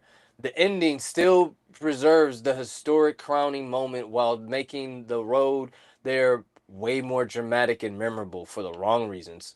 Aftermath. Sasha disappears for months because she can't handle losing her spotlight. Bianca comes out looking even stronger because she overcame the champion, mind games, interference, chaos. Reggie actually becomes interesting. Really? Oh, okay. Fans either hate him for inserting himself or love him as the delusional chaos goblin who almost ruined WrestleMania. Either reaction is better than him just randomly flipping around backstage. Let me tell you real quick, him randomly flipping around backstage is 10 times better than this bullshit. Oh my god, Right. that was. No, but listen, yeah, that was done worse. That was terrible. But in all fairness, it's a terrible concept. So yeah, it's just asinine all the way around. Jay, do you have one? Yeah, well, so no, I actually want to do something a little bit more interesting with it if we can. Sure. It's a two-parter. The first one is real simple. It sets up the second question. Oh my gosh. The first question I want to ask it, because again, this is going to summarize what the internet thinks. Ask ChatGPT what it believes is the worst WWE booking decision of all time. Okay. And let's see what it says, and it can just be an answer only. I don't need descriptions or whatever. I just need to know what it thinks is the worst booking decision in WWE history. There are a couple of decisions you can go off of, that's for sure. But Exactly, yeah. But is there anything in particular you're looking for here? I mean, I can imagine it's going to be one of 4 or 5 things, right? Okay. The Fiend and Rollins, the Nexus, John Cena and Bray Wyatt. I mean, but I want Brock and Roman, gender. But I want to see what the consensus of the internet is, because ChatGPT, if it's anything, it's a good barometer for what the consensus of the internet is. So, all right, I'm giving this thing one chance. Undertaker's WrestleMania streak against Lesnar. That's the worst. Oh, there's a couple of more. There's a couple of more. Okay. So it's just going to give us a list. So it has a few different options. So let's go with number 2. Let's ask ChatGPT how it would correct the Nexus's booking at SummerSlam. So the ranking. What is this? A few other terrible men. Goldberg squashing the Fiend in Saudi Arabia. That was bad. Triple H beating Booker T at WrestleMania. Something happened to the stream. Breaking up the Hurt Business right when they got hot. Facts. Yeah. I don't know. Fire. So because the Undertaker picked Brock Lesnar, I'm not going to count that one because that was his decision. Mm-hmm. So how would you fix the second one you named, the Nexus losing? Here we go. All right. So do you want me to read it? Yeah, I'm just gonna see how long it's gonna be. It's still in. Oh gosh. Say Ryback? Yeah, I don't want to. We'll get to it. Never done. The fuck? I completely rebooked the next version John Cena SummerSlam because the exact moment WWE could have created in Next Generation Stars. All right, so this is starting from the beginning. All right. Instead of Cena surviving everything and winning, Nexus destroys Team WWE decisively. Okay, yeah. Okay. Team WWE, Morrison eliminated by Barrett, R-Truth taken out, Jericho. So the teams are the same. Bret Hart gets injured outside the ring. Yeah, of course he does. Yeah. Daniel Bryan fights hard but loses in a 3-on-1 situation. Now you've got Cena versus Barrett and Gabriel, just how it really ended. Instead of Cena making the super comeback, Gabriel hits the 450. Cena kicks out early. Barrett hits Wasteland 1, 2, 3. Nexus wins clean. Not through cheating. Okay, and that's how it should have. That's how it should have gone. But again, the internet knows that. This is after the match, Nexus stands tall over Cena. The arena goes dark. Barrett cuts a promo. I don't know why. ChatGPT, why does the arena always have to go dark? Barrett cuts a promo the next night saying, this company belongs to us now. Okay, fair enough. The next 6 months, this is the important part. Treat them like a hostile takeover. Nexus members interfere constantly. There are anonymous facts. Well, it's not anonymous, right? Well, random would be the better word. Yeah. Trucks are sabotaged. Wrestlers get injured. Barrett manipulates management. Make the show feel chaotic every week. Okay. Make Wade Barrett a main eventer. Yes, sir. Gives all the reasons why he should have been. The voice, the look, the confidence, the aura. All he didn't have is the finisher. His finisher sucked at the time. Yeah. Have Barrett win the championship before the end of 2010. Wow. Not because he's fully. Hold on. It says not because he's fully ready yet, because the story demands it. You can polish a top guy later. I don't know. I somewhat disagree with that last part, but yeah, I know. We'll go with it though. I'm on board. Justin Gabriel becomes the breakout high flyer babyface. Skip Sheffield. Okay, so it says right there, Skip Sheffield at the time, or Ryback becomes the group's monster enforcer after returning from injury. When did he get injured? That's why he left. Yeah. That's why he left the group. Got it. Let's see. Barrett is the leader. Ryback's the uncontrollable muscle. Are they gonna book Barrett versus Ryback? All right. So to add on to this, if we're gonna be fair and consistent, we do have to remember though, Ryback was massively over at one point. So if we're going into that, okay, I can understand that because he was really over when they brought him back as the Ryback character. And Justin Gabriel can be like a nice little mid-card babyface because he was cool. I like watching him wrestle. Yeah. Oh, Cena's redemption story. Cena redemption story. Okay. Cena should not beat the Nexus quickly afterward. You let him fail for months.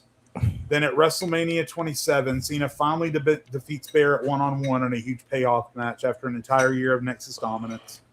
Cena over. That's all. Now, see, and this is the whole thing about it. Now Cena overcoming Nexus actually means something. Yeah. Okay. Yeah. So in some ways, like for shout out to chat, if y'all remember this is like Adam Blampier's rebooking of the Nexus, kind of, where Barrett wins the belt. Yeah. And Cena ends up coming back for it, but like without the Rumble piece, if you guys remember that part. It's kind of the same. I don't remember him doing that. Yeah, it was like way when he first started doing the rebooking. Like way back. I really don't like 10 years ago. That's interesting. I mean, really, and again, the internet knows that's how it should have gone, really. Yeah. Is the Nexus dominates, it builds to Barrett winning the title, and then if you want to keep Cena as the top guy, he takes that title off of Barrett at WrestleMania. I mean, really, again, the internet's been saying that for 16 years, so it makes all the sense in the world. That's how it would rebook it. It's interesting, though, that it did put The Undertaker at WrestleMania at number one, because, again, but I know that a lot of people think that The Undertaker never should have lost. But, again, the reason I don't necessarily have a problem with that is because we know that's what The Undertaker wanted. The Undertaker chose when he lost. The Undertaker chose who beat him. So if that's what The Undertaker wants, then but you know that if Undertaker had any problem with anything that happened, he would have said so ahead of time. They would have obliged because he's The Undertaker. The thing is, he came into the arena thinking he was going over, and not Brock. Vince was like, "Yeah, we're putting Brock over." He was like, "You sure?" That's what Taker said. Yeah. So this one's gonna be a little bit different. We're gonna get into something different because we've been doing the story. So I asked Chad. One thing I will say. Well, last thing I will say about the Nexus thing, what they did after SummerSlam, after the L, wasn't the worst thing ever. It's just they had no credibility because they fucking lost their first big match. Right, exactly. You didn't believe anything that they were doing. I couldn't take them. Even as a kid, I was like, "What the fuck?" I don't got take the core. We got the core to that, man. What are you talking about? No, watch out, bro. Yeah. So I asked ChatGPT to name the most overrated WWE matches of all time, top 10. So let's see what we have here. This is different. Because their top 10 themes was bad enough. Okay. Oh, we already started off. Fuck out of here. No, start Fuck off out of here. Okay. Let's hear the chat out. Okay, let's hear the chat out. ChatGPT does rage bait. Okay. This is always subjective because overrated doesn't mean bad. It usually means the match is praised as an all-time masterpiece when it maybe doesn't deserve that level of worship. Well, the first match deserves all still praise. wrong. Yeah. Even if you think there's a better streak match, that match is still phenomenal. It's so still... we're okay, top 10 most overrated WWE matches ever. Number 10, WrestleMania 25, The Undertaker versus Shawn Michaels. Yeah, this is obviously people know this is like, for some people they consider it the greatest match ever. No, depending on who you ask. The match is great, but people calling it the greatest match ever ignores multiple visible botches. Which there was like the one botch. I remember one, and it was the camera guy's The camera guy. Yeah. Long dead periods, which that's how you build a rest holds. Yeah. Like what? Crowd emotion was there. The sequel to 26 arguably having a stronger story, which is true. I mean, 26 did have a true, stronger story, but overrated. Okay. SummerSlam 1992. Bret Hart versus Davey Boy Smith. Next. I mean, can I finish? Next. Go ahead. You just want me to read the matches, not even the reasons? It's gonna be an asinine list. That's all I'm saying. Yeah. WrestleMania 35. I don't even want to hear the reasoning. There's no match here. WrestleMania 35. The bill was bigger. It's not a match. That's not a match. That's a show. It's saying the whole show is overrated. Show's overrated. Okay. I guess. Oh, what? Dwayne Johnson versus Steve Austin. WrestleMania X7. Eat a dick. No. Next one. Overrated is insane. Now this one I can Hulk Hogan versus Andre the Giant. What I think it might be talking about, because on WrestleMania 35 it says ended on a botch looking roll up. I think it might be talking about. So the women's triple threat. No one's ever said that match is great. No one's ever said that match was great. So how we feel about X7? Dwayne. I like how it's this. They can eat a dick. No. They can eat a dick. Next one. Yeah. But as a pure wrestling match, often ranked above technical superior matches because of nostalgia and the Attitude Era attachment. Don't piss me off. The heel turn also damaged the ending historically. The only point it has is that the heel turn was wholly unnecessary. But it didn't it's matter. Still a well executed heel turn. Yeah, exactly. Mania 6, Hulk Hogan versus Andre the Giant. I'm sorry, number 6, Hulk Hogan versus Andre the Giant. Everything Hulk Hogan does is overrated. As a match, WrestleMania 28, John Cena versus Dwayne Johnson, once in a lifetime. It depends. It depends on who you ask.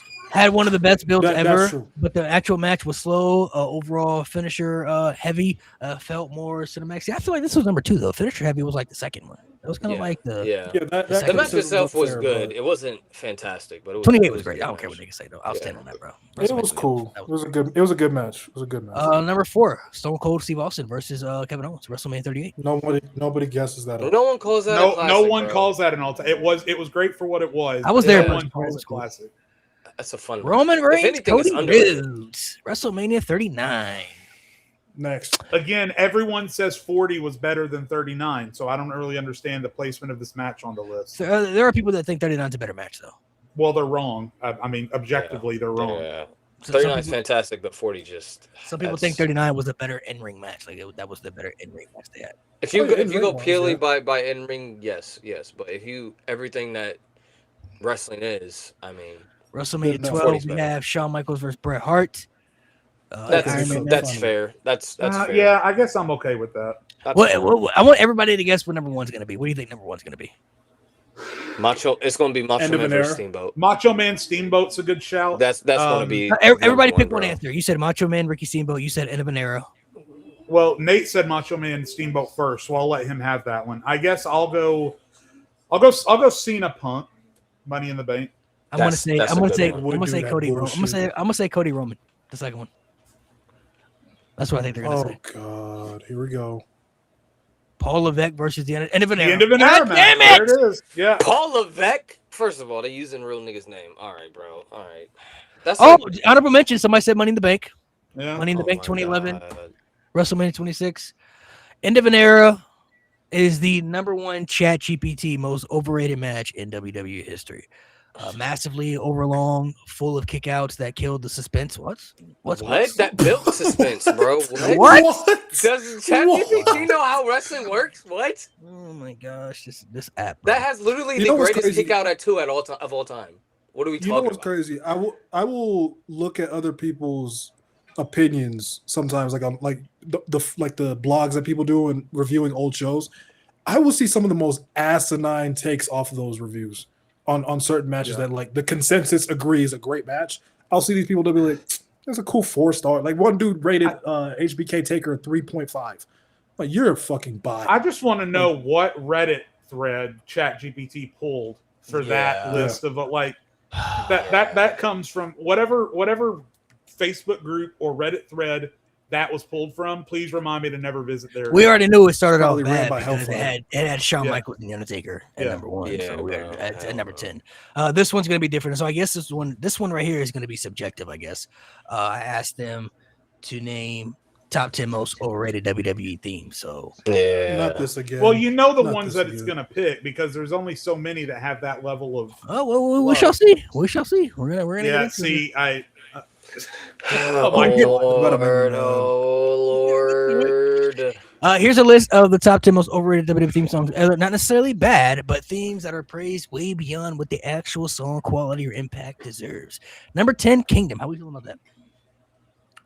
Trash. Overrated is crazy, bro. Jeff Hardy, no more words. Hell no. Get that out of here, bro. CM Punk, Cult of Personality. No. Bro, don't piss me off. Seth Rollins, Visionary. Bro, what's the reason for these? What? Like what?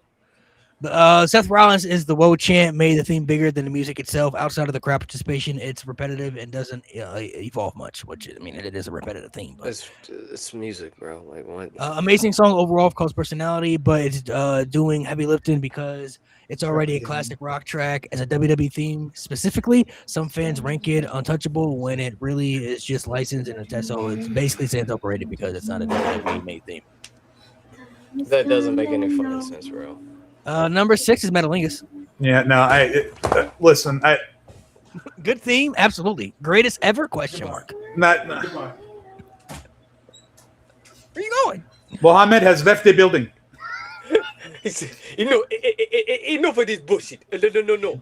Number 5 is Roman Reigns, head of the table. Oh my Head God. of the Table and Kingdom, respectively, are the themes for A, the greatest babyface run of all time, and B, the greatest modern championship run of all time. Come on, dude. Like, number 4 is Bray Wyatt, Let Me In. The Fiend version, I'm guessing. Overrated is crazy, bro. Number 3 is Shinsuke Nakamura, The Rising Sun. Oh my fucking God! Don't piss. Oh my God. this is so bad. Number This 2 is is Chris terrible. Jericho, Judas, which isn't a WWE theme, but It's Judas. Not a Not WWE. WWE. And number 1 is American Badass, which no one thinks is better than the Jim Johnston theme or the traditional theme. This list is so trash. This is This shit so is ass. They're one of This the shit worst is lists ever. ass, bro. What is wrong with Trash. this machine? We have it hard, my brother. We have it I hard. can't believe that we have Kingdom, no more words, Cult of Personality. Metalingus is like, that's just. I beg next one. This machine is broken. I beg next one. I'm done with this one.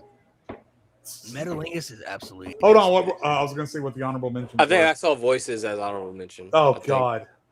Oh, they I think- cooked. We'll talk about that. They cooked. Oh Lord. Here we go. All right, let's do something what's different. We'll next? do something more positive. That's not fun. Right. This. Oh, I didn't realize my camera was off. Sorry. Actually, I want to know what the best matches of all time are. Because you Best just said matches? what's overrated. Oh, God. So let me know what's the best. You know it's going to have the same 10, right? I'm gonna do that after this one. I put WWE top 10 video games ever. So let's see. Oh what yeah. they are. Oh yeah. Okay. I can get with All that. right. I can get with that. Let's see. Top 10 video games. Number 1, Imagine Her Comes Valid. Pain. I'm mad at that. I'm Valid. mad at that. Here comes the I'm pain. down. It's valid. Very Valid. valid. Okay. No No mercy. Number 2, No Mercy. Mercy. Two's Okay. a little high. Two's a little high. Valid. 2K14. 2K14 was really good. One of the better 2K Not crazy. games. Yeah. Not, Yeah. not crazy. That's That's fine. Arguably, maybe still the best 2K game they've ever Yeah. made. Yeah, the best 2K for sure. Shut your mouth. SmackDown, Shut Valid. Your Mouth. Okay. Too high, but top 10. Top 10. I don't Day of really have. Reckoning 2. I don't Day of really have Reckoning's any. I don't really have any memories of Day of Reckoning. So. Day of Reckoning is really good. Yeah. Lewis Should be gasses number 1. it up, so- It should be number 1, but it's okay. SVR 07's in here. Okay, we've hit our first Oh. speed bump because 06 is better than 07. Whoa. Let's not. Lost me. It is. Let's not do that. Objectively, It- it neck is. and Let's neck, not neck and let's neck. not do that. Let's not do that. Let's not do Neck that. and Let's neck. not 06 is better than 07. let's not do that. It's number 2 behind 07. Had the better season. WWE though. All Stars is number All Stars 7. is an Oh, interesting it's a choice. sleeper for sure. I like Yeah. this. I like this. Number 8 is Top 10, yeah, I like this. 2K19. I love 2K19 was I good. love 2K19. 19 was good, yeah. That's No, WWF WrestleMania 2000 is number 9, and then SmackDown vs. Raw 2006. 2006 should be number 5, but the rest of this list, I'm actually. I objectively think. number 9. I think 2K. I'm sorry. I think WWE SmackDown vs. Raw 2010 should be in here somewhere, bro. Yes. 2011 needs to be on this list. I don't know why 2011 was really good too, but 2010, bro. 13 too. 13 was fantastic. Honorable mentions. I'll tell you something.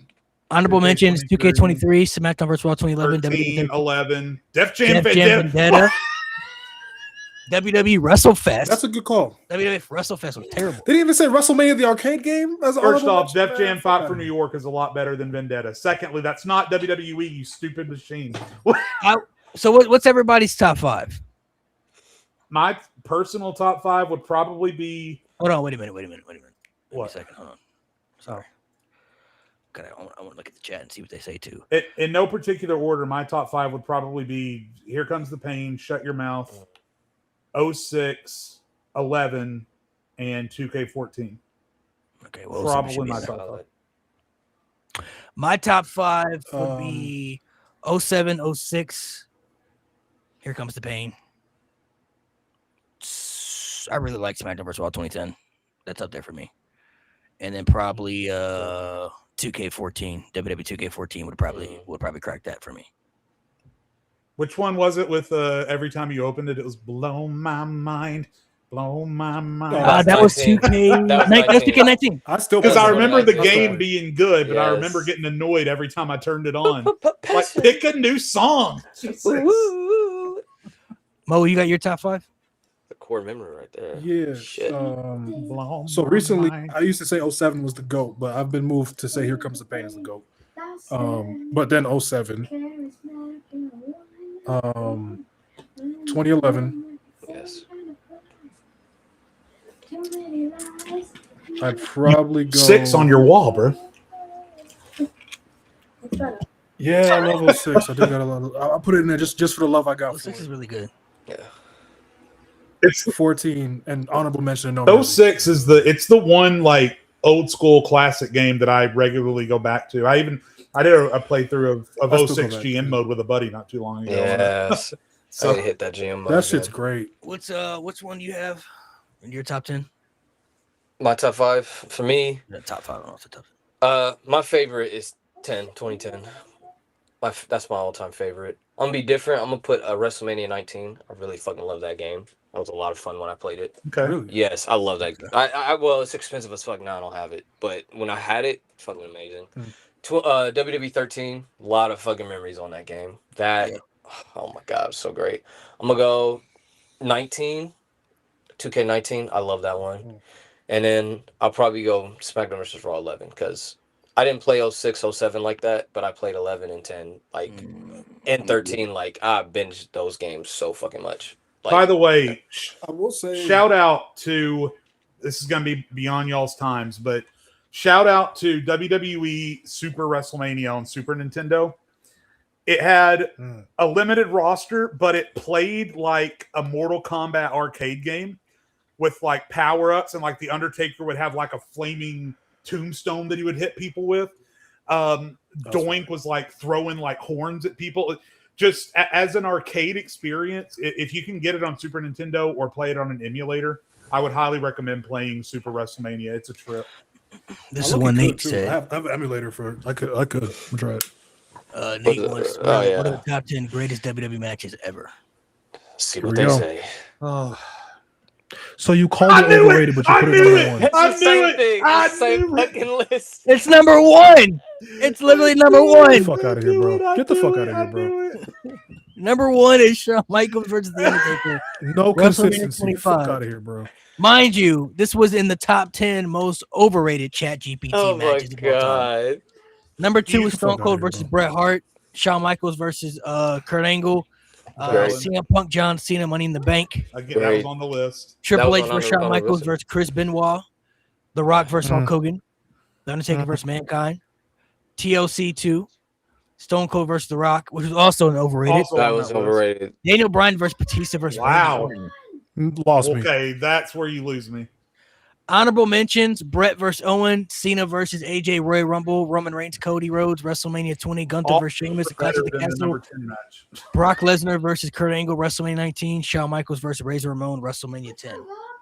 All of those are better than Brian Batista. The SummerSlam match is better, but yeah. Roman and Cody should be in here somewhere. Yeah, that's insane, bro. I mean, these matches in here aren't like bad. I mean, most of these are iconic for their own reasons. It's a valid list, but the fact that number one, it's the first one that popped up in the overrated too. Oh my god! And by the way, it even says in here incredible drama, pacing, and near falls, and it said that was a drawback in the other one. My God, but AI is great, and AI is wonderful, and everyone should use AI. Oh my gosh, man! Top 10 most. I could see someone making a video of overrated and the best, and like just it has Undertaker, Shawn in both videos because they're just fucking lazy. Oh my god! And what's even worse is it was number 10 in one and number 1 in the other, so you can usually have back-to-back videos. Yeah, so like there's very it ends with that, and then the next one starts with that same. Should we ask most overrated wrestlers ever? Oh god, Hulk Hogan number 1. John Cena is going to be on this. Cena's going to be on there. No, I'm going to ask him the most overrated. Triple H is going to make this list. I can already tell. I'm going to ask them. Good. Brock Lesnar better be on this fucking list. Respect the game. Nah. Let me ask him this. Hold on. George Hill, what the fuck? So I'm gonna ask them the top 10 most overrated, and then I'm gonna ask them the top 10 greatest, and then let's see the comparisons. Let's see if they have ready for the top 10 greatest. Let's see if they have them the same people. They gonna put Roman in fucking number 5 or some shit. As he should. Watch out, bro. We're gonna see Roman. Please. We're gonna see Cena. We're gonna see Hogan. So this is top 10 most overrated. Number 10, Ultimate Warrior, Miz. Goldberg, Jeff Hardy, Roman Reigns. Hogan. I like how Kevin Nash is on there. That's hilarious. Ryback, John Cena. Number 1. All right, well, let's redo the observations here. Top 10 most overrated WWE superstars ever. Number 10, Ultimate Warrior. How many of y'all feel about it? Y'all agree with Ultimate Warrior? I agree. Yeah. The thing is, I feel like everyone says Ultimate Warrior's fucking ass. So is he really overrated? Like that's. One of the most iconic characters ever, but bell-to-bell wrestling was extremely limited. His promos were which literally everybody says. Even the fucking wrestlers from the era say that he was fucking trash. Like he's not overrated. He's just everyone knows he's fucking ass. The Miz, great talker and media personality, but fans sometimes act like he was an elite all-around performer. He is. I mean, he kind of is now, but rarely produced truly well. If you ask G might say different. I don't know, man. That was one of the first episodes that popped off that we had. It was. Nah, bro. It was. But Kevin Nash, cool look, cool attitude, massive influence backstage. Was he a massive influence backstage? Huh? He had influence backstage. He was in the original NWO, which obviously. Yeah. Well, the reason I'm saying massive influence though, because he has some creative freedom back there. We saw what WCW was looking like in those later years. Yeah. So, yeah. Right. His WWE run is remembered more fondly than the actual match quality. Injuries limited his in-ring ability, which held him back. Okay, so it's playing by rules where it's not counting WCW. Basically, it's literally saying WWE. Let's see, Goldberg. Well, I mean, technically Goldberg's in here, so an incredible attraction and aura, but his actual wrestling skills were very basic. The streak and presentation carried him more than the match depth, which it's true. Basic is too much credit. How do you feel about Jeff Hardy in here, man? Jeff Hardy in here is kind of crazy. Massively charismatic and beloved, but people often overlook how inconsistent he could be in ring and on the mic. His mic skills were never really good. I will say that. Nobody ever. Okay. I don't know. People really like. I would say that some people do rank Jeff Hardy very high though, but I think that's more because I would say I don't necessarily disagree with its reasoning as it's laid out here. Yeah. I still don't know if I would call him overrated because I don't think anyone really says that Jeff Hardy is top 10, top 15. Well, they're out there. Most people don't. Well, they're out there. Most people don't. But like the consensus is not. Number 5 is Roman Reigns. Current Roman is excellent, especially during the Bloodline era, but for years WWE forced him as the guy before the fans truly accept him. His mega push came long before the character fully clicked.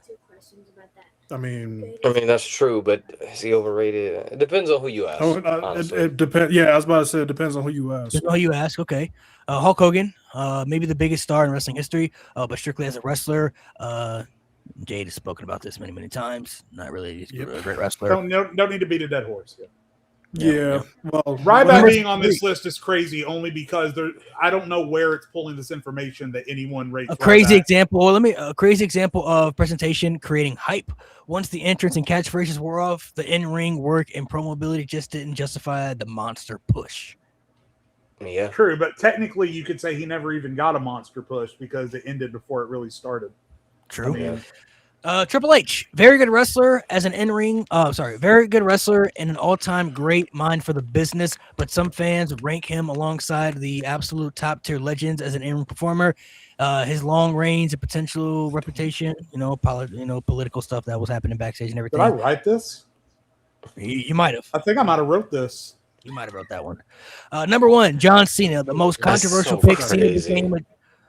John Cena, the most controversial pick. Cena became genuinely a great storyteller later in his career, but during his Super Cena era, WWE protected him so heavily the fans began treating, they obviously, where the mixed reactions were. It's like, let's go Cena. Cena sucks. He says his legacy improved massively after 2010, which is also true. Like also once true. he started to, he started stepping away from 2015. You mean that's what it says? You said 2015. 2015. But yeah, that definitely. By the way, I agree. I've read these. JBL, Luger, Sid, Del Rio, Great Khali. Aside from Great Khali, because again, no one rates Great Khali. But I actually agree with those top 4 more than I do 3 or 4 names that are on the actual list. Overrated. I think JBL is overrated because he had the one long title reign. Lex Luger's definitely overrated because he was pushed as the face of the company, and he was even worse than Hogan was. Yeah. Psycho Sid, every time he cut a promo, he messed it up. And Alberto Del Rio was a great in-ring performer, but had the charisma of a stump. So I agree with those top 4 more than I do Cena, Ryback, just because no one rates him. I agree with that honorable mention a lot more than I do the top 10. And folks need to keep it a buck. The JBL title reign wasn't good. I don't know where niggas got this. Well, it was cool. It was cool. It was cool. It was good. What it was. It was good character work all over the place already. So we got top 10 greatest. We have number 10, Randy Orton, one of the smoothest in-ring performers, longevity, consistency, iconic rivalries, and adaptability across multiple eras. Number 9, the Macho Man Randy Savage. Number 8, Shawn Michaels. Number 7, Roman Reigns. I thought it was overrated. Number 6, Bret Hart. Number 5, The Undertaker. Number 4, John Cena. I thought it was overrated. Hogan. Number 3, The Rock. Number 2, Stone Cold Steve Austin. And number 1, Hulk Hogan. Honorable mentions, Triple H, Triple H, Kurt Angle, Eddie Guerrero, Chris Jericho, CM Punk, Ric Flair. I don't know why Ric Flair's in the WWE list, but okay. Yeah, that makes sense.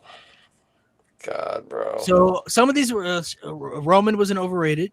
So was John Cena, and Hogan.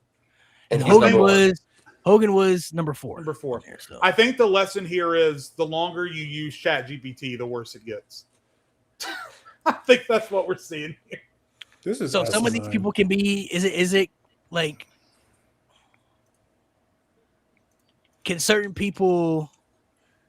See what chat say. Can certain people still be overrated, but also like highly rated? I mean, yeah. I guess so. Roman, but my problem is that a human can give good reasoning as to why a machine can't. So I don't see the reasoning in this machine's determination that Hulk Hogan is simultaneously the greatest star of all time and the 4th most overrated wrestler of all time. Yeah, I don't see the reasoning there.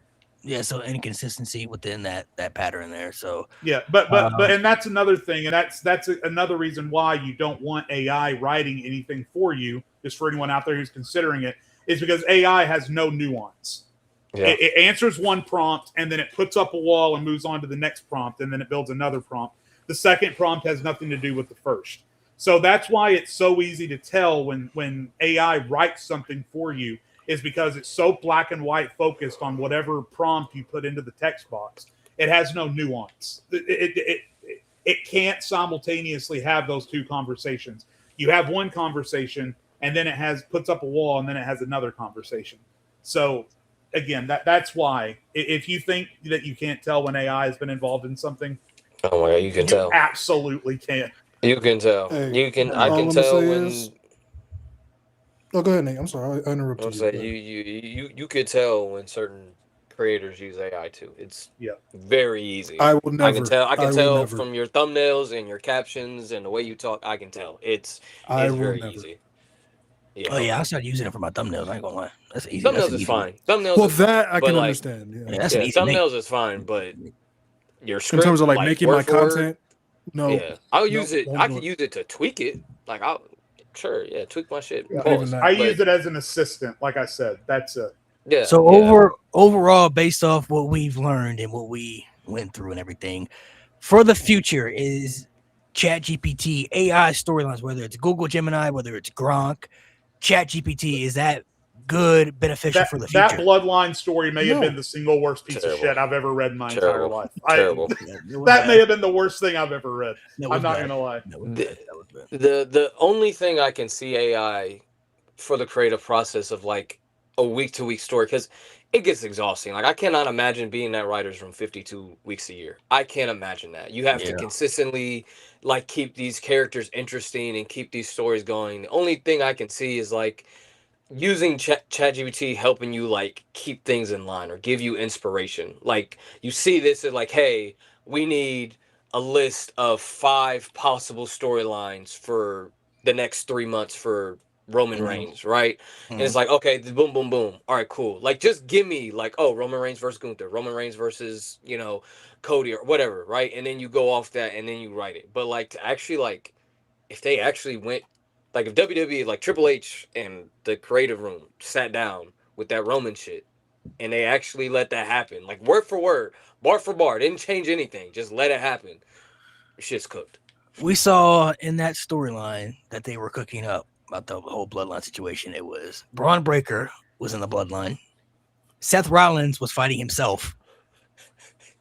And then we saw Roman Reigns not only defeat Solo Sikoa, but then hand over the Ula Fala after he beat Solo and pretty much said, hey, I just beat you, but it's yours now. Take the throne, take the head of the table spot, and then leaves through the audience and like basically is kind of like done. Retirement right there. And here's my biggest problem, and this is more of a general point, but it really, when it comes to wrestling, this art form, because that's what professional wrestling is. It's an art form. For this art form to be so tied up in AI slop and AI garbage, and the fact that the people that are making these decisions, that are deciding to, regardless of if they have or not, my problem is, even if we are to assume that no AI has been used, which we know that is false because of the vignette they just made with Zarya, we know that they're using it in some form or fashion. The people that are making the decisions on whether or not to use AI are old, out of touch, 60-year-old white dudes who have more money than they ever know what to do with. And all they are worried about, they don't see WWE as an art form. They don't see it as this passion, this business that people have grown up with and love more than almost any other hobby in the world. Wrestling fans love wrestling more than any other hobbyist loves anything else. They don't see that. They see money going into a bucket. And if they can stop money coming out of that bucket, they're going to do that. So if they can slowly start working in AI, my concern is eventually they are doing that, trying to slowly introduce it in small doses so that eventually they can have AI write all their stories. And guess what? Now they don't have to pay writers. They don't have to pay graphic designers because AI is going to write all their stories and AI is going to make all their promotional shit. And all that money that was being pulled out of that bucket goes straight back into that bucket. And so these out of touch, rich idiots making these decisions about what's best for the business when all they care about is how much money is being pulled out of that bucket drives me insane. Because I can foresee already the negative impact it's going to have on this art form that I love so much. And it's already turning the pit of my stomach because if that's what it's going to come down to, wrestling just isn't going to be wrestling anymore, because wrestling isn't supposed to be about how much money is being made from a fan perspective. That's obviously important from a business perspective, but there's always been a balance between the money that's being made and the product that's being put on the screen for the people to watch and enjoy. And once that scale starts to tip the other way too far, I'm genuinely afraid, because we've seen today what kind of garbage the AI can produce. And so, I feel it's terrible. I don't want to say that all AI generated stuff can be bad, but I don't think it should be the sole source of your creative input on things, because that's what you have. You need humans at the end of the day to pick their brains and stuff like that. That's what people go to school for. That's what they work for. That's what they have knowledge about. I can't remember what show that I saw, but this was like, you can Google it, guys. You can look it up. It's YouTube. It's a real thing. I saw it on TV the other day. My mom was watching it. There was a lady who was dating an AI generated computer. She fell in love with an AI.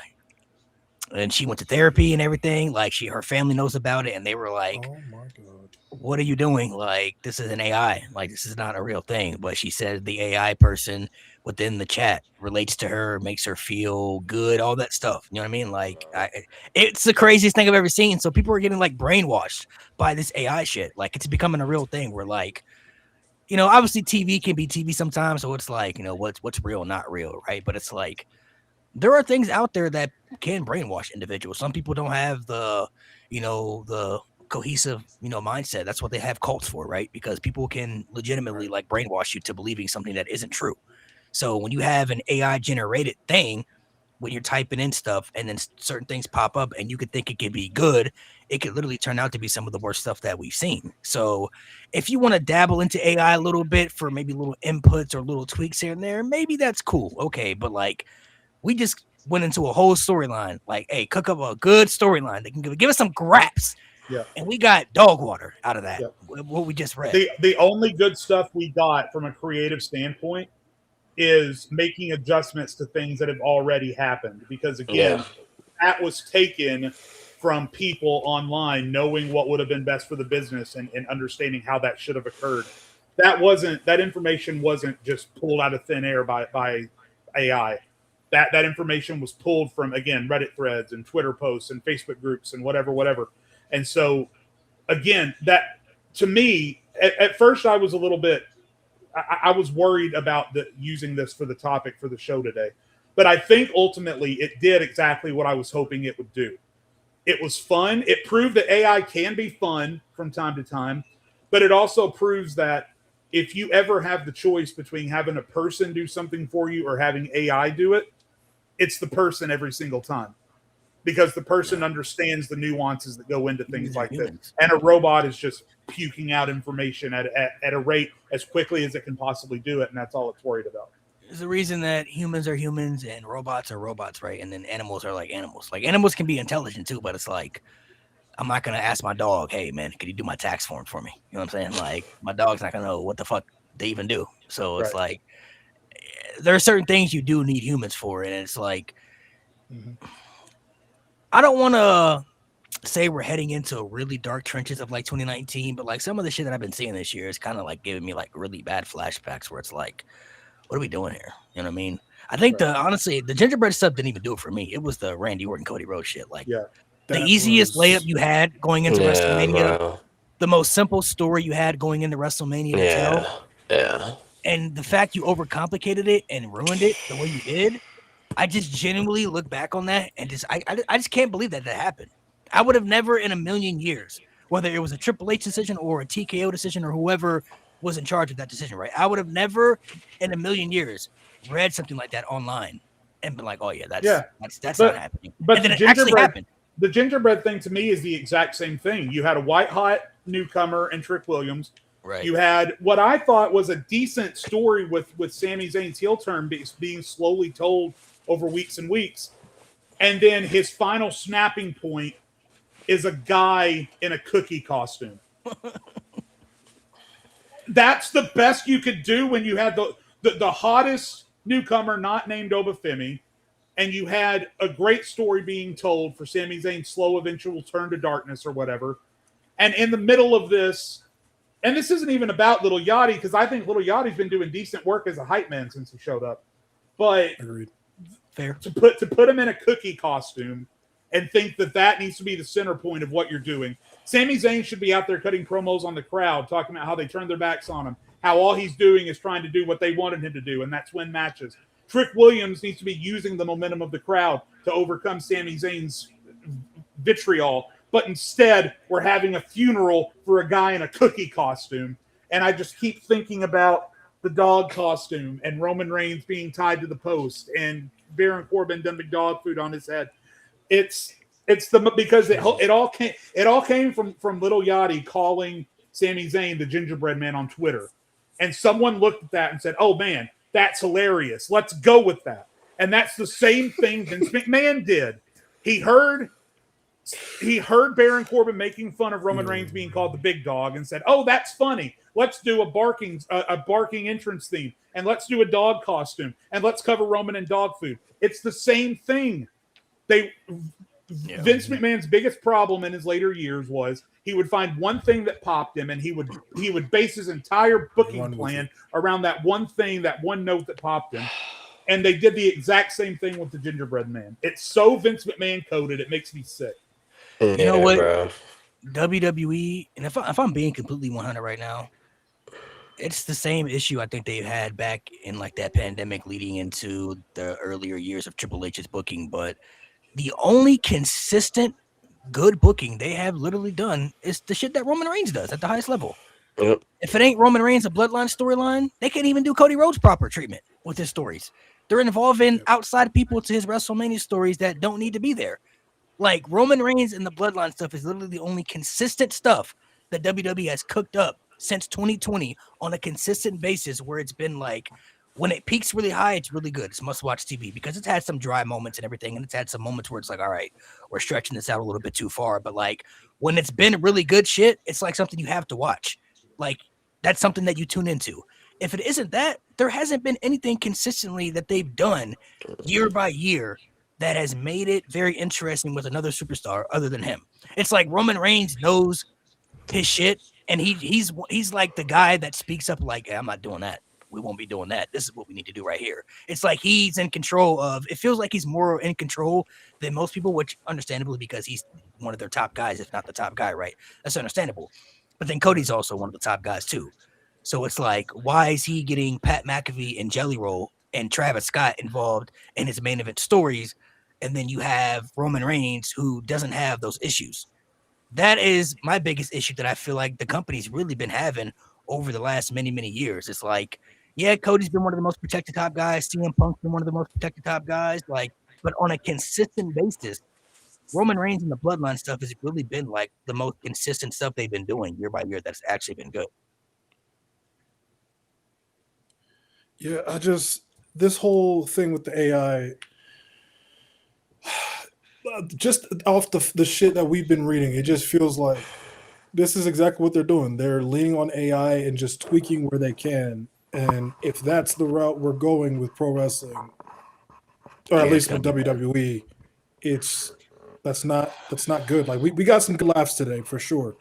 But at the end of the day, I want to go watch WWE and feel like what I'm watching came from a creative mind and not a fucking robot. Whether good or bad. And then you got to think about too, does it make it good when you figure out, like, say like WWE does cook up a good story and then you find out it's AI? Does that even make it good now? I'd be like, pissed off. Now we got robots making your storylines good. So now that makes you feel like you're not good enough to create your own shit. Facts. Now you're just being lazy and going into the computer and be like, hey, cook up a good storyline. And then you just go with that. Which is pathetic. 50-50. Shit's stupid. I can't, yeah. Ridiculous.